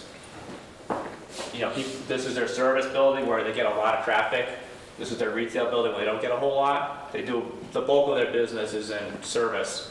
So the customers have to come down here, snake their way around here somehow. Then when they pick up their car, they have to come up through here, which is way over parked. He's got 2 or 3 stacked cars, which makes it very narrow. And then they have to come out here, which is a very short exit onto Route 9. So this cleans up a lot of issues. Yeah. But if I can't come to an economical and reasonable agreement, then it's, we're going to have to go with the separate driveway route. But I think we're on a good path to get there. Okay. All right. All right. And then I think- And obviously, it would be, New York State Department of Transportation would also have to approve, no matter which plan. Either one. Okay. Which they'd probably have an easier time approving this one, for sure. Right, this one would be a much, much easier to get them to approve than some of the other ones. So. Is that going to be in and out for the Acura dealer too? Yep. He'd still would like to keep his northerly entrance. So we're gonna have to grade out pretty much most of this tree line here. He has a little bit of area here where he's got about a dozen or so cars, and what we're gonna do is we're gonna close his driveway here, or his exit here, pave a little bit of a grassy area, and then put a curb in here so he can put some additional car storage up here, with the board's approval, of course. Grade off this area so you can put some cars in here, and then we're going to grade off this area as well, but we're just going to gravel it. So we're actually going to add very little impervious surface, if any at all. It's going to be mostly gravel, except for a little bit of pavement here or asphalt here, and up here is already asphalt, but it's a driveway, so we're just going to clean it up a little bit. What's the point of the gravel area? It adds in, a lot of storage for him. He's short on storage. So for future car parking? Future, exactly, yeah. It's part of my negotiation back and forth in order to get something worked out. That's what we came up with. I think he can add a good dozen or so cars back there. He already has significant parking back there. It's a little deceiving as to how big of an area we're actually clearing out. He has a lot of cars already in there tucked in against the wood lines, so we're probably only going to be able to add about 1 row of parking for him when we're all said and done. But it will be enough to get his cars. He wants to push his cars back a little bit from where they are now, so because he wants his delivery to come in here and go back here. Right now, the delivery, his car delivery is happening right here. He wants to get that away from his operations. You can't see back there, so So- you don't know what he's parking now. We'll move his storage back and clean up a little bit. Quick question. Their easement for their egress, they have an easement over the future Tractor Supply property. Is that permanent? Does the owner of this property, which you're looking at, have any option on having that closed, or is that The existing ironclad? easement? Yeah. As far as we know, it's permanent. We have really no rights. If there was any language in there that gave this property owner any leverage, if you will. Leverage over... well, to try to, if they get up really uncooperative, if you haven't, That's their why- easement is over you, Yeah, well, he has a very, very small easement. Yeah, I know he does. So if we just ignore that and do a separate driveway, then he can do whatever he wants, and we're not gonna infringe on his access. So that's why we do have a Plan B. Now Plan B, the only less ideal feature of Plan B is that it puts our customers out closer to the intersection, so it's going to be hard to cross 3 or 4 lanes to then, if they want to go up north on Route 9. Right. Some of our customers have trailers and whatnot, so it'd be more ideal to have them exit To be a little bit further north. further away from that Yeah. intersection. But, I can only do what I can do, and, if I think right now we have a reasonable agreement between us, but if it changes at all, then, Okay. Right now it's with the attorneys, and sometimes, as you know, I can, sometimes things get added and subtracted. That's value added. So, is there any other questions on that? No, I mean, I don't, I mean, obviously the second option that you had proposed, I mean, it seems to be the best out of both proposals. Yeah. If everybody feels the same way. Yeah. Yeah, Good idea. yeah, so, And then there was, I think, a comment about trying to dress up the elevations a little bit. Did I get that? Our architect is adding some architectural details. I'll get you a plan at the next meeting. Yeah. We're gonna put some faux, barn doors in the front, make it look more like an agricultural, type facility, as Yeah. opposed to a retail store. it's just, yeah, trying to get the architecture, I mean, there's Adams, which is across the street, which is a Yeah. newer building, trying to get something more in that, line with like a gable end as opposed to the, the steel and everything else that you guys had proposed on the original plan. Yeah. Do you have just one another plan for us to look at, or you got a couple? Well, I was gonna bring, Choice would be nice. yeah, okay, I could bring a couple of options. Usually I'll bring an option that has more details, and then we can expand from there, but I can certainly bring other options. It's, Yeah. But, or similar to I'll just throw everything on a Yeah, drawing. anything, I mean, it's obviously similar to what we had sent you. Yeah. We were looking at the store, which I believe is Pauling, correct? Is that the? Yeah, Yeah. or Patterson, yeah. Patterson. Okay, so, There's the one at Pauling, Patterson too. store, yeah. We looked at that, obviously that looked to be a little different, than what was proposed, but we had felt that it, fit into the, listed obviously the Adams across the street, it kind of has a similar characteristic. Yeah. And we just, think that would, So Jim is working with our architects to mimic that store. They should be getting back to us in the next couple of days with new stuff, so. okay, all right, so just whenever that, Yeah. develops, I mean, we'd like to see something. So. Something there. It was a discussion, after one of the meetings, we had, looked at different things. Somebody had brought up about the other store having that different look. Yeah. Yeah, well, we'll see. I'm happy to, explore Okay. some alternatives with you guys and see what you guys like. Not a problem at all. So, yeah, like I said, I think next meeting, hopefully we'll maybe be a little more productive. We'll have, a full set of engineer plans depending on what we were able to work out or not work out. And of course the architecturals, and then Okay. go from there. Did you think about coming across in the front at all, or does that be more okay for them? In other words, it'd be joined here, for instance. My original proposal was to join here. He just didn't really seem to go for it. Okay. He preferred something down here to accommodate his higher traffic, which is down here. Okay. Well, that's good. It's an improvement. He feels it's an improvement. for him. Yeah, he wasn't buying it when I was trying to, I had thought just to, he felt putting cars out up here really wasn't a whole lot different than what we had originally proposed, just to merge them out here. And obviously it was a little bit better, but he didn't feel like it was that much of a benefit to him, and I can understand. See, to me, his exit that he has now, as he's looking north, he's looking at those display cars, It really have to get your nose out pretty far before you can see past them, Yeah. And that's not good for people coming into you. It's, Yeah, he definitely doesn't like his Yeah. current situation. yeah. But,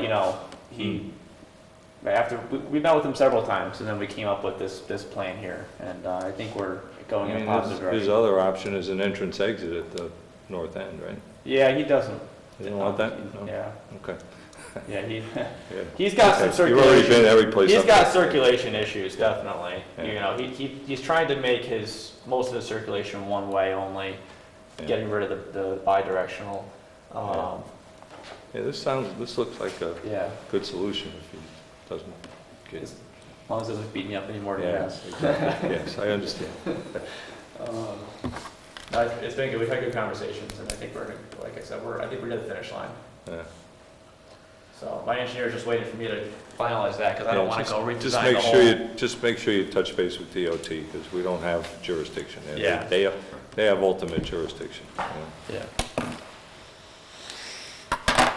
Yep, okay. Good. Okay, all right, thank you. Yep, thank you, appreciate it. Thank you.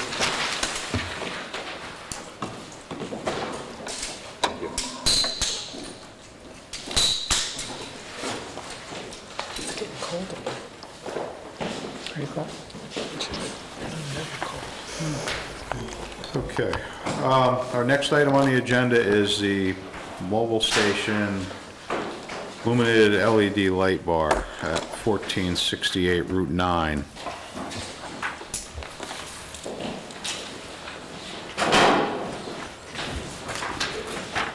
Good evening, my name is John Fleur, with the Station Board of New England. We're a contractor that is trying to pull a permit to do the work for the location for ExxonMobil.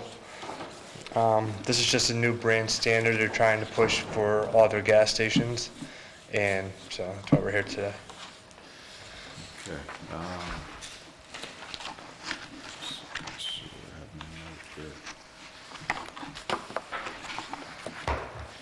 I guess we did have some concern, I guess, with the lighting, the LED lighting. This is the, do you want to touch on that, David? Talk about the level. Well, the units of measurement seem off in the first place. They were off. They had added a 0 at the end of both those. It looks like they added more than a 0. 16,500 to 38,500 foot candles? I have 1650 to 3850 foot candles. That's still sort of orders of magnitude off. That was in foot candles?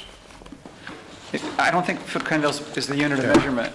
Because usually in terms of foot candles, we're talking about less than 5. This is what they, I just had printed this off. ExxonMobil just sent me this. Okay, hand this to you. Did you guys get this? Mrs. Holloway was supposed to send this over to you guys. We got something, but I don't think it was quite that. And are you planning to, at night, land helicopters on the canopy? No. It doesn't light up that much. That's why I had her send the photos over. This is really not bright. It's just more, it illuminates the blue section. As you see, the lighting on it barely illuminates the white on the bottom. It's just to draw the image, because what ExxonMobil used to have was a 3D Panflex that's bumped off the canopy, and that was all illuminated behind it. And they realized, that just bugs just sit up in there, the bulbs go out, it's really hard to service. And maintain the Panflex, it starts to tear, and you got to redo the whole thing. So they came up with this image. But there's lighting at the bottom or the underneath part of the canopy to light the ground. Right. So this is just sort of extra to call attention to the gas station. It's just their image, yeah, the show there. And we were sort of debating whether this is part of the signage or not. Right. The definition of sign is pretty broad in the zoning law. Okay. So this will fall under signage, but you're telling us that the lighting itself is not going to be a concern. Now, I think that's what I don't think you have what he has. I think the lighting looks more prominent on the photos he has. Okay. I'm not sure you have that. I don't have a. Could you show that to the board again? Yeah. I have enough for everybody, so.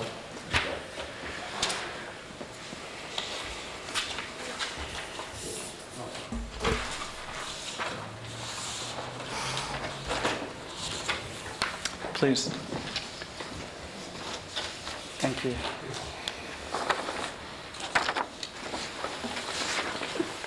Thanks.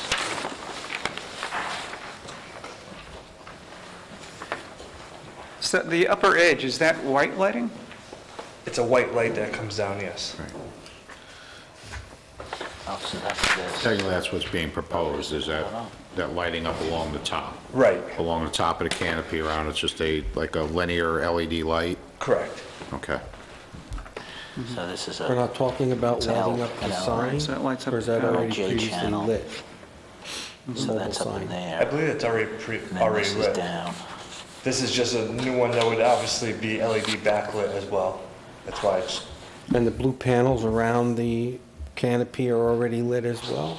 No, it's just a flat surface. That's just a flat surface, so you Correct. want, so the mobile is previously lit right now? As far as I know, yes. I haven't.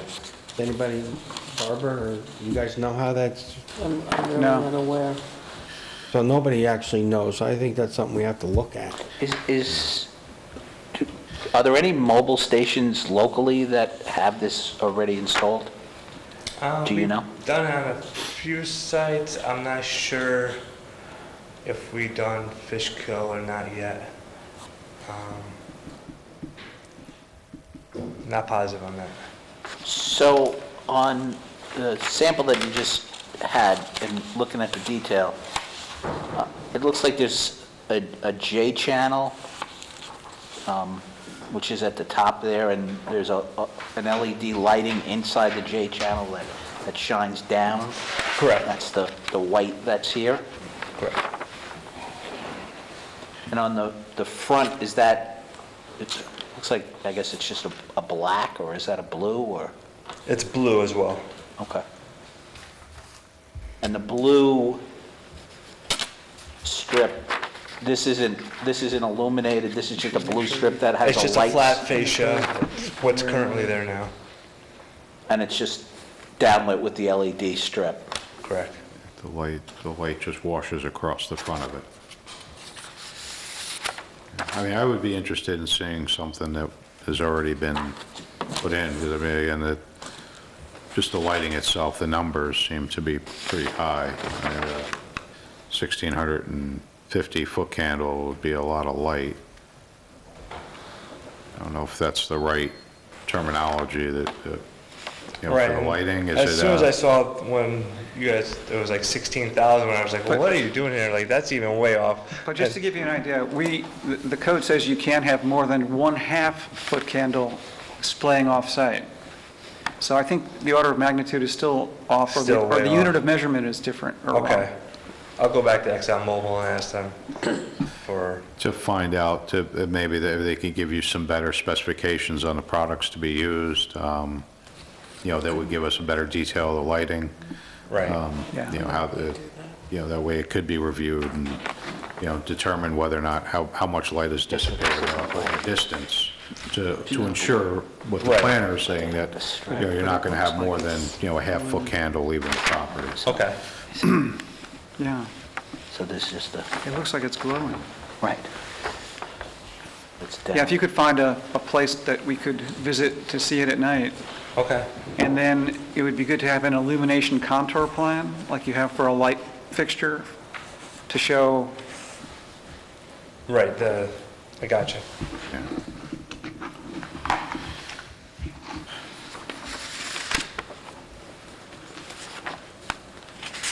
I think if you get us get us the information, I think we can put it up to a future meeting to bring this up under discussion again. Okay. And go from there, you know, after we've been able to, you know, possibly see a local station, you know, not too far away, but, you know, Well, somewhere we can. exactly.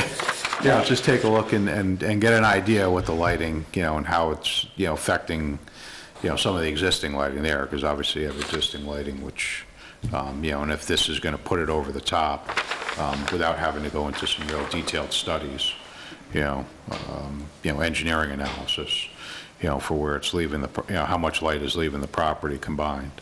Okay. I think that might be the simpler solution, you know, and then probably some more information on the lighting itself, so that the, you know, the planner can review that, just to make sure that we're okay on, you know, the amount of light that's being produced.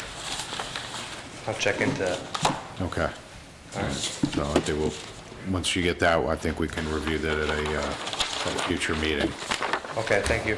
Hopefully, yeah, hopefully not too far away. I mean, we'll leave the ball in your court. Yeah, the quicker you get it to us, the quicker we get it back on the agenda to review. All right, how soon would I have to have it back to get on, when's the next one? May 6th. Yeah, May 6th, the next meeting, so, Same concept.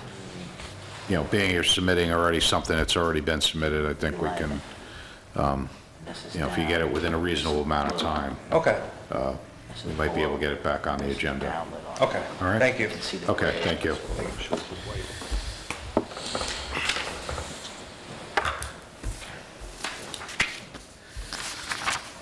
Okay. Okay, our next item on the agenda is architectural review for the mobile station, 349 Route 82, canopy retrofit. It's the same thing. Different group. Must all be somewhat together. Should have done them together. Good evening. Hey, good evening. My name is Paul Jean, Jean. It's exactly the same thing. Working for CPD Group, the owner of the mobile station that we are about to talk about. We should have done them together. Yeah. Probably could have. Well, I wasn't sure if we could do that, so. Okay, I don't think there was no review letter for this project, correct? No, we didn't have this, I don't believe. Okay. So obviously, you have a similar project to the previous one, one of which is also the LED lighting that we had noticed around the top, which I guess you're going to be adding to this canopy also? Yes, our canopy will have the LED lighting. However, we, by experience, when we use any LED lighting, we have it done by a firm that usually give us exact amount of candle light that is shared on the site. So usually what we have is, under the canopy itself, we are between 28 to 37 candle light. But for the canopy, for the light around the canopy, it's going to be way less than that. For example, I have that meter with me, and I check right outside in front of your office here, I mean the room here, where you have the display, it's just 18. I measured with that. So it's going to be less than that because the purpose of the light is just, again, to wash against the surface of the sign just to illuminate it.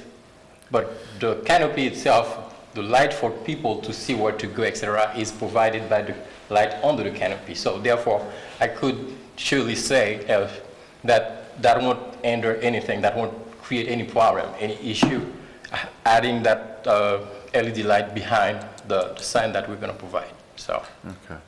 That doesn't have a sign now? Well, currently, what we have the canopy is all white all around.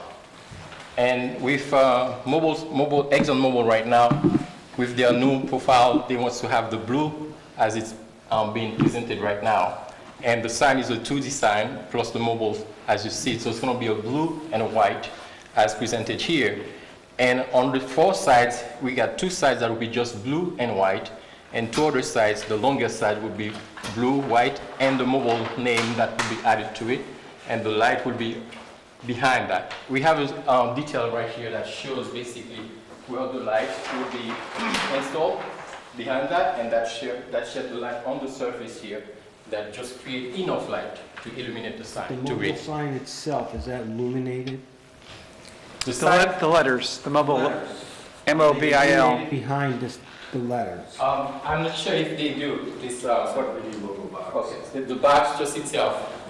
When the light is shared behind it, but the letters themselves, that's the same concept. The letters themselves won't be lit. Will not be internally illuminated. No, the light will shine on the surface, and then that will create, make it possible for people to read what is said. The illumination will be done this way.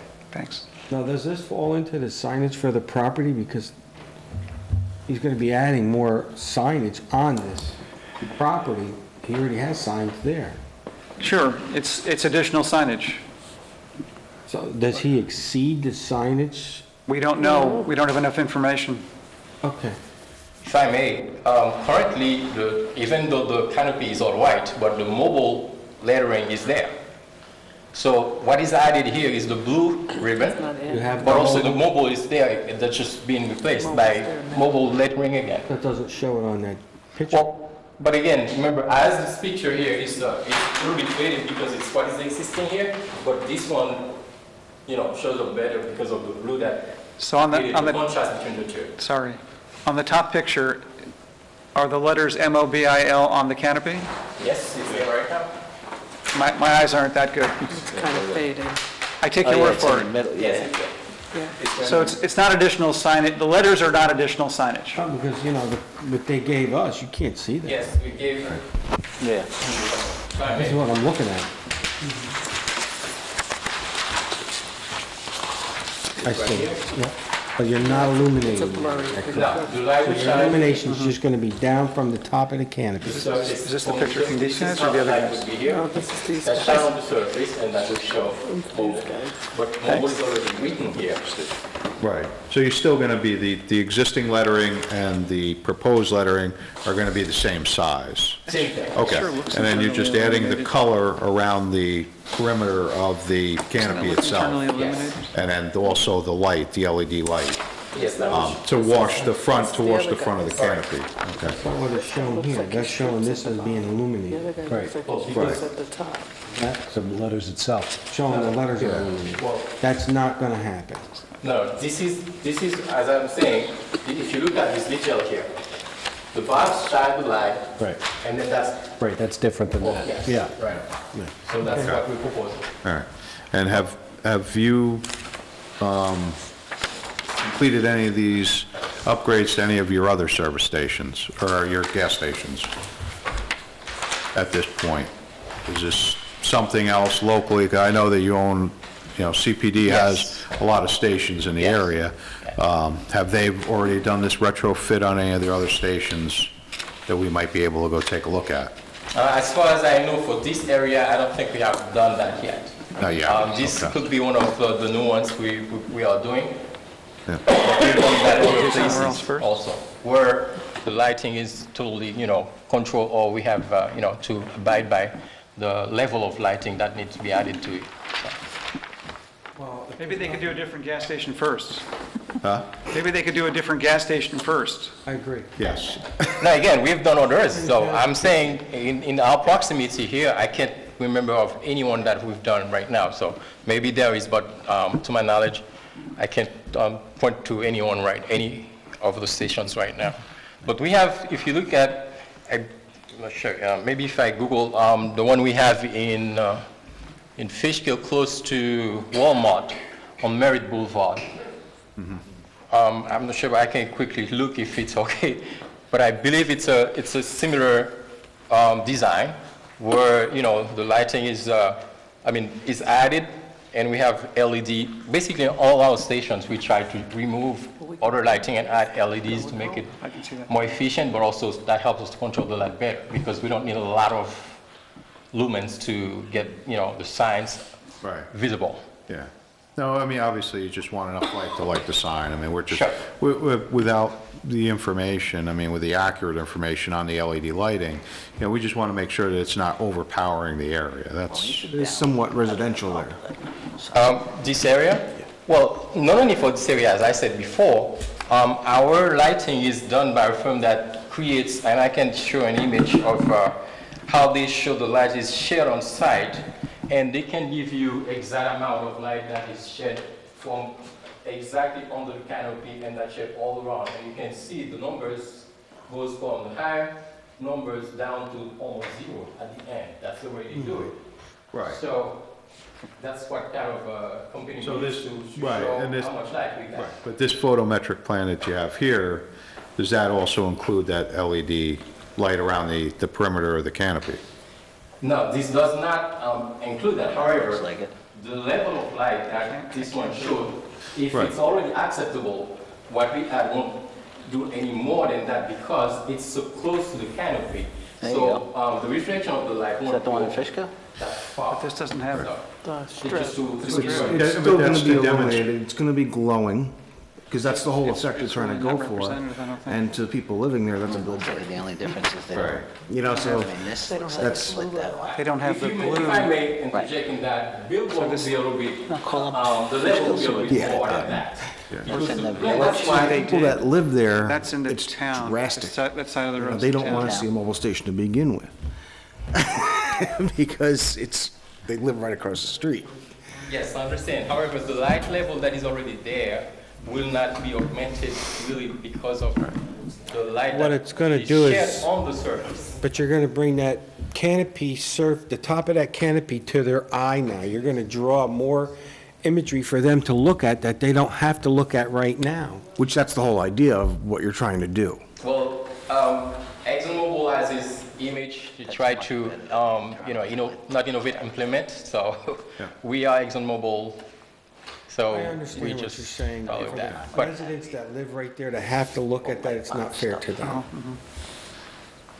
well, I understand what the point you just made. As again I said, this is ExxonMobil image. It would be difficult for me to. Well, it's something that you would see driving down 84 and you see a truck stop and you see a bunch of gas stations and, one stands out more than the other. That's what it looks like. And our application is more than the canopy lighting. It's also I think our issue is more the lighting itself. It's just you're having something, because there's really nothing provided with the plan for the lighting. I mean, the signage itself, it seems not to be an issue, by changing the letters and putting the blue band around the canopy. It's just the lighting. If you can get us some more detail on the lighting, just as the previous applicant, we just asked for some more detail. Well, we can take a look at Fishkill. I mean, it's only. Yeah, we can go take, and also we can go down and take a look at that. We've got Fishkill here, but it doesn't look like the blue strip is lit at all. I can show you. How old is the photo? Yikes.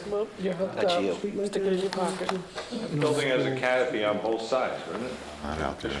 Say again? They have pumps on both sides of the building. Right. I don't know if there's a canopy in the back.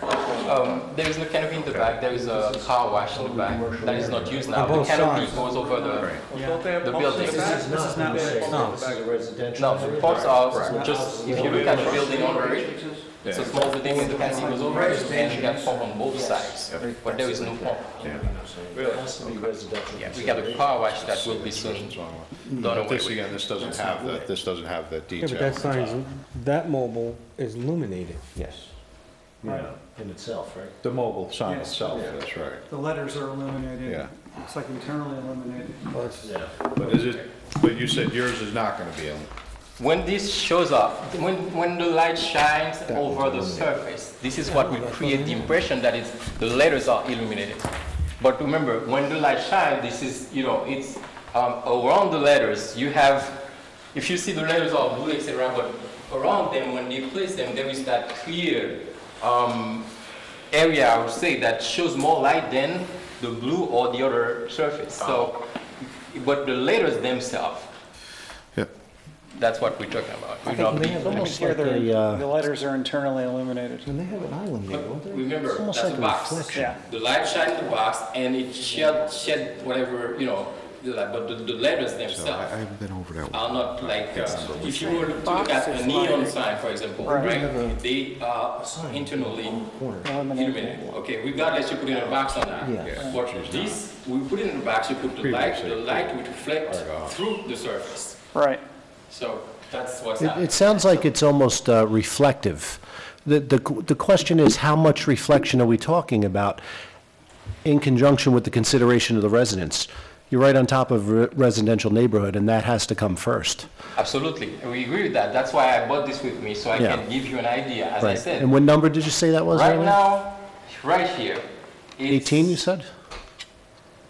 Or 14? Right now, where I'm standing, it varies between 97 and 103 foot candle, right now, looking under that one. Okay. And I went outside, there was a display box right outside of the Yeah, door that one. here. What was that one that you said earlier, that you did outside the office? Right here, behind that door, Yeah. that wall. I measured it, it was 18 point something. 18, right. Yes. So that's what it was outside. That's why I bought this, so I can give some kind of, This is around 100 right here. right here, yeah, it keeps moving depending on if I'm moving my hands on it. Around approximately 100. From that height here, yes. Because of its Right, this sure looks location, like the does light this is, have to come to shining in through front the of the letter. public that live in that neighborhood? Because they have to It's look at it. Hamlet mixed use, so it's a quasi-residential commercial district. So they Well, they have the have a right? rack. Does that light up at all, your canopy now? Say it again? Does that canopy light up at all? Right now, we have the This is canopy actually with the the box. edge. That's And it, then that's the all we light have, shines the light, down from the top. the lettering. So you're The looking. lettering now doesn't I- light. The blue is a mask. I'm not sure if it does. Yeah. It should, But it for all would, intents and be purposes, lit right it now looks because exactly otherwise but it's it not. makes Sort of it semantics. difficult to read mobile. And the goal is to have it say mobile and easy for people to spot wherever you are. Should be. If you went down all angles. But it's not lit around the top that's illuminating the outside of that. No, but the mobile must be lit, they're always lit. Yeah. And It's not blue in addition to, and then they want to, all of these mobiles want to put a light bar. Right. And remember, if I may, LED light might look, I mean, they are very small, but they provide enough, and you can control how much you can shed, on a surface. And again, going back to the concern for the neighbors, which we understand, because we've been dealing with lighting for all our sites, wherever we are. And the idea is to, as far as you get to the property line, the foot candle measured should be close or even zero. Why? Because, Can you give us a contour plan that shows that? say it again? Can you give us a lighting plan, a contour plan that actually shows the foot candles to the property line? Well, we can provide one for that, and I have shown an example here, and I can show more to show that it's carefully designed. Okay, here's one. If you look at that, okay, so the blue, this is the light, Right. As you go to the neighbors, it's getting down. It's getting down. Right. So As you get away from the canopy, the light levels are going to drop. Exactly. But is there, I think what he's asking for is there a plan, like the previous plan, it's showing what the light levels will be as they approach the property lines? And what's already So there. that you're showing that you're still in conformance with the zoning code stating that, any lighting on the property will, as you're leaving the property, is going to be at a half a foot candle. okay, yes. You should be Right, so that's zero what I'm with saying, is right, that's a model, right, but it doesn't have any, there's no, that particular one doesn't have a, I don't see the scale on it, let's put it that way. I mean, I guess there's this much smaller, from what I'm looking at, I guess on the side of there, is there a scale for light level Yes. of the picture itself? Yes. The scale is, the red would be the highest level. Yes. Right, for example, around the canopy here. And as it turns blue, the bluer it is, it's darker, or the level is towards zero. As a matter of fact, if you are on one of our sites, you walk and that is your property, that is a line, when you can see the difference. You can see it's dark here, if it's your site, and it's lit so much more I think level that. that maybe would be we're talking about the same thing, but we're talking not about the same thing. We're not talking about this keeping people up at night, and they have to shut their shades down. We're talking about people being in the neighborhood and seeing this big glowing blue canopy now. Because you'll be able to see it for how far away? Half a mile? Yeah, even though it's 1 foot candle, it's still glowing enough visually to see. Not that it's going to keep anybody up. So it, We don't know that. we don't know that, but but for the most part, we're not saying it's, No, you know, they don't have blinding. it. I don't see a need for it. Blinding. We're just accentuating something that maybe it's not necessarily No, I don't think so. reasonable to do in that particular area. Now, I don't remember if there's actually a street light there. Just going to say, is there streetlights there? Which, I'm going to think that there might Well, be there's gotta be actually. lights under the canopy It may that not be are bright at when you stop there to get gas. So All right. the You may light, not be the able to see it at site night. is You may illuminated. just be able to see the Yes. underneath. You know, coming down Old Being Angels bright. when it's dark, as you're approaching that gas station, it's bright because it's But do we need to lit add more? site. Right. That's the question. Do we need to add more light to that? Or do we need to add more color? Well, How's that, you know? well, here's one thing, if we may consider it this way. The station is there. It's as I said, it's a mobile station. ExxonMobil is changing their image, so that means we don't have control over that. Correct. And we understand that, the corporate policy to, to make all the stations look alike. And we understand it. We're just concerned with the lighting itself. Something as simple as possibly, again, if there's no stations nearby that already have this, is there some type of a plan? You know, obviously you showed me a couple of different photometric plans showing the light levels. Could you provide us with a, you know, some type of photometric plan, you know, for the actual station itself? And again, demonstrating that the light level at the property line will be, you know, at a half-foot candle or less. Yes, we can do that, but we'll see Okay. quickly, as I mentioned earlier, that looking at the distance of the canopy, the way the fascia will be, you know, added and the light will be shed on the surface, looking at the neighbors, that won't go there at all. Because as I said, I took that right here as a measurement for you. It won't be any more than that because I've seen them. But also, we understand the concern for the neighbors. We know that, we understand that. And that's why we took care of having a firm that does exactly that to measure the lighting so we don't be a nuisance for the neighbors. We understand that because we've been doing that for long enough to understand we have people around us. But as us as a board, we're just looking to make sure that you're going to be in compliance, and the documents that you provided don't show that you're going to be in compliance. We're just asking for more information to show us that you're going to be in compliance. The quicker you get that to us, the quicker we can make an approval. We just went through the same thing with the previous applicant. So if you guys could get us something, you know, showing that, either showing it or, you know, being able to provide us with a location that we can go out and take a look at just to get a better feel for it. But nobody's given us any real information on the LED lighting itself. And I think you don't want to be surprised. But I just did that. At how it's going to look. You've brought the light meter. like to and see the it. light meter is a perfect tool for measuring it after it's been installed. We want to. Exactly, that's But why it's not, but you're giving us examples of, okay, this is, you know, 100-foot candles. You're out in the hallway, we have, what'd you say, 19 in the, Yes. Yeah. in The the display hallway that we have outside, right here, right? the So, display, yes. I mean, it gives the board an idea, you know, but a half-a-foot candle is, you know, a very little amount of light.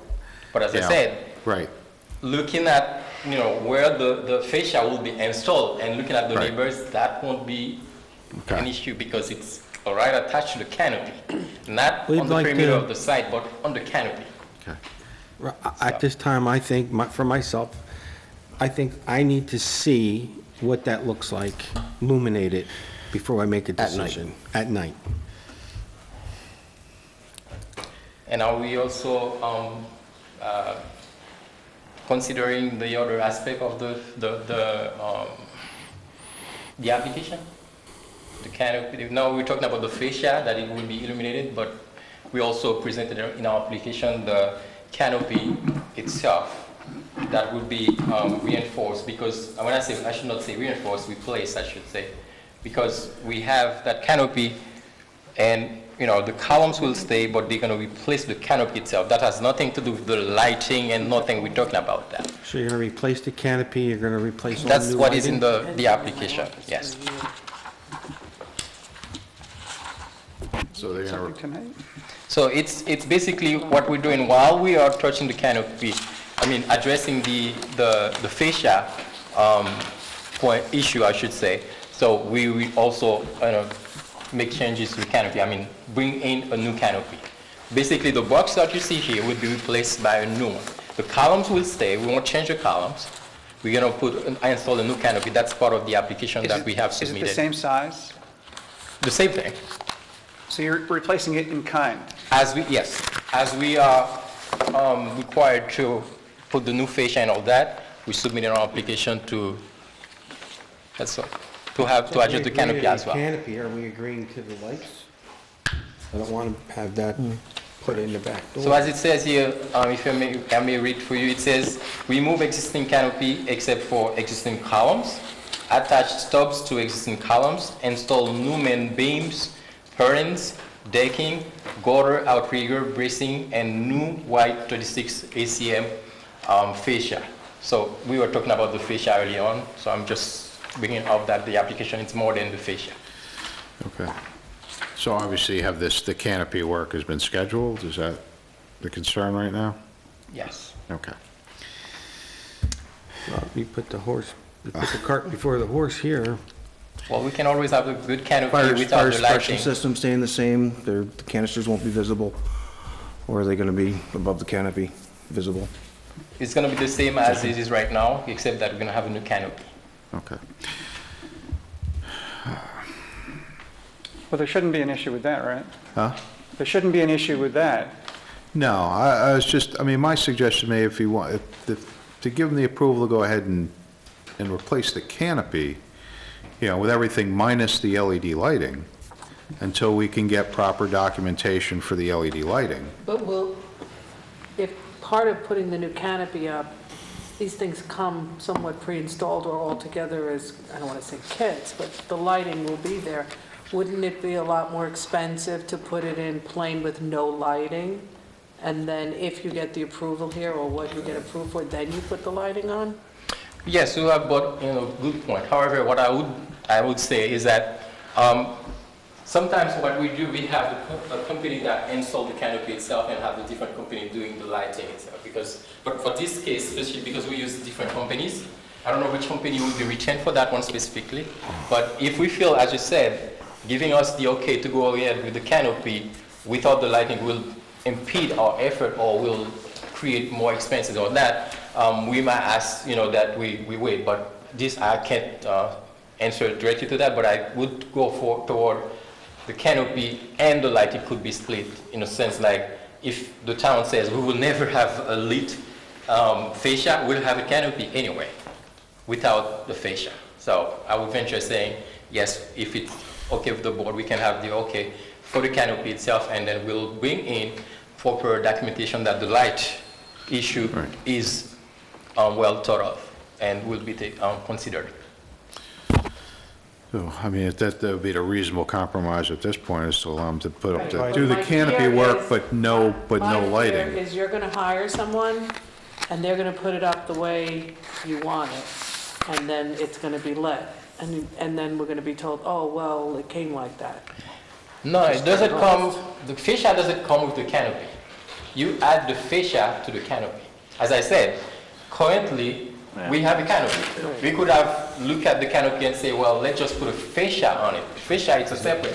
The details are shown here, so we can add the canopy, the fascia to the canopy. So it's two different. Why can't you just get them the information they need within the next week or so? If you're doing this on gas stations all over, this isn't just this gas station. Gotcha, Why gotcha. can't you get that information and you can be on the next agenda like the other gentleman? Well, I have not said that we will not provide it. Well, So I'm I'm just, proposing that, instead of issuing you a building permit to change that. we'll abide to whatever the board decides. That's what I would say. One more question is, you're not changing the illumination under the canopy at all? No. Okay.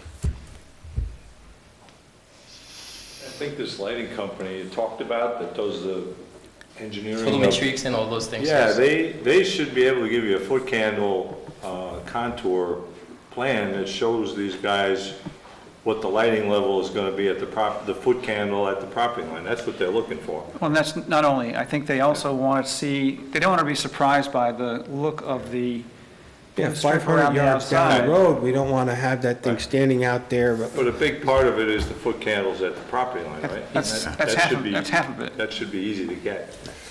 that's part of it. Well, that's what we want. So, I mean, what's the board's feeling? I mean, if we let them go ahead and do the canopy What guarantee we have they're not gonna without put the that lighting on? at this point in time, We're gonna have that in writing? Is that what we need? we're gonna make a motion right now That they to, can't apply anything on that outside? Is the existing canopy lit? the underside is No, on the lit. fascia. No. No, the fascia doesn't have, it's right now with the mobile lettering on it. So that's is just lit. painted on, or is that lit? That's lit. That That's is a lit. 2T. So the existing mobile is lit, but the rest of the fascia is not. And they Yeah. told me no. Okay. But it's internally lit as opposed to, the coping that's gonna go around with the downlighting on it.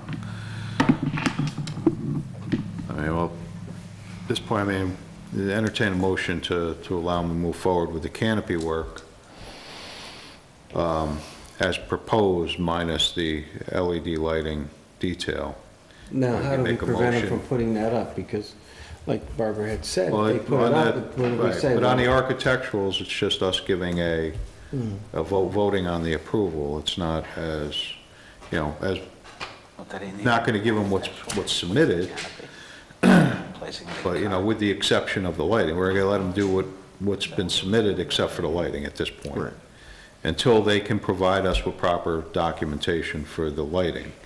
If they choose not to, then they just never get the approval for the lighting. Right, well, I'd still like to see it visually, though. Well, I do too. I'd like to see something similar. Something but- somewhere. Yeah, yeah. I think that would be to kind of, or the other options is so they have to provide us a photometric plan showing us the, proving that we have some type of a, that they're maintaining the half-foot candle at the property line.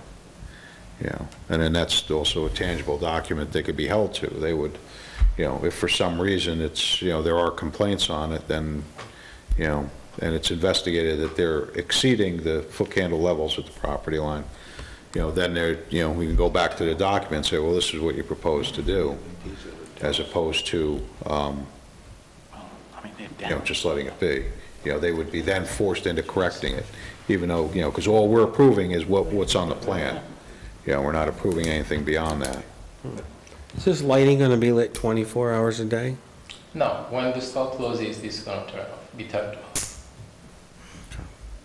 The store is roughly the hours? Currently, I don't know, but I just, before I stood up and I asked if the store is, will close at some point. They told me yes, but I didn't ask the specific time. Okay. But usually midnight or 11, I'm not sure which one. It's not a 24-hour store.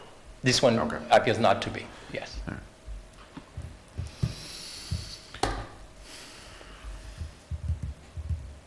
I say no. Until we get more information. That's my opinion. That's it. You need because you need a you need 4 people on this board. We're a 7-person board, so if one person is not going to vote for it, I can't pass a resolution to move forward any work. No, we can make it All today. right. Just again, as I said, the previous applicant, we asked for more information. Again, we're going to need more information from you to go ahead and get an approval. We put the ball back in your court. The quicker you get us information, the quicker we can act to making an approval. Okay? I'm sorry about that, but that's where we stand at this point this evening. So we have the okay to do the canopy? No, I don't have Nothing any. at all? No, because if the resolution, I can't pass a resolution at this point with 1 negative vote.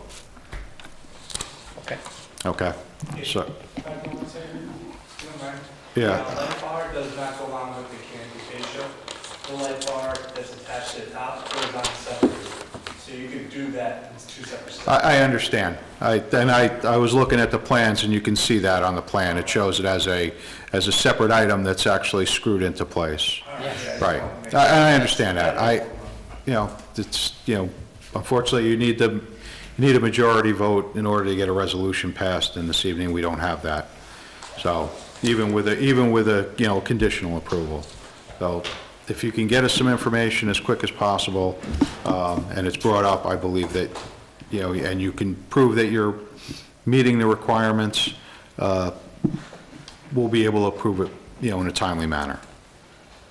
Okay, so Okay. if I may, the requirement will be to provide photometrics that shows we don't go over. I think, if you have a location that we can look at, that is the most helpful thing, but also a photometric plan is going to be, sounds like that's going to be required, just to ensure that for some reason there is a complaint in the future that it's emitting too much light from the property, and your plan is on file that says, we're only going to have so much leaving the property, that's a legal document that would be in the file for the zoning department to go ahead and act on if required. Okay. Okay? Thank you. All right, thank you. Is Adam? Is anything on Adam's left behind besides the sign? All right. There might I be know some McDonald's uplighting is. a little bit on the building at night. So at this point in the evening, we need to go into executive session for legal advice. So at this point, I need a motion to go into executive session to consult with our attorney. I'll make that motion. Second? Second. All in favor?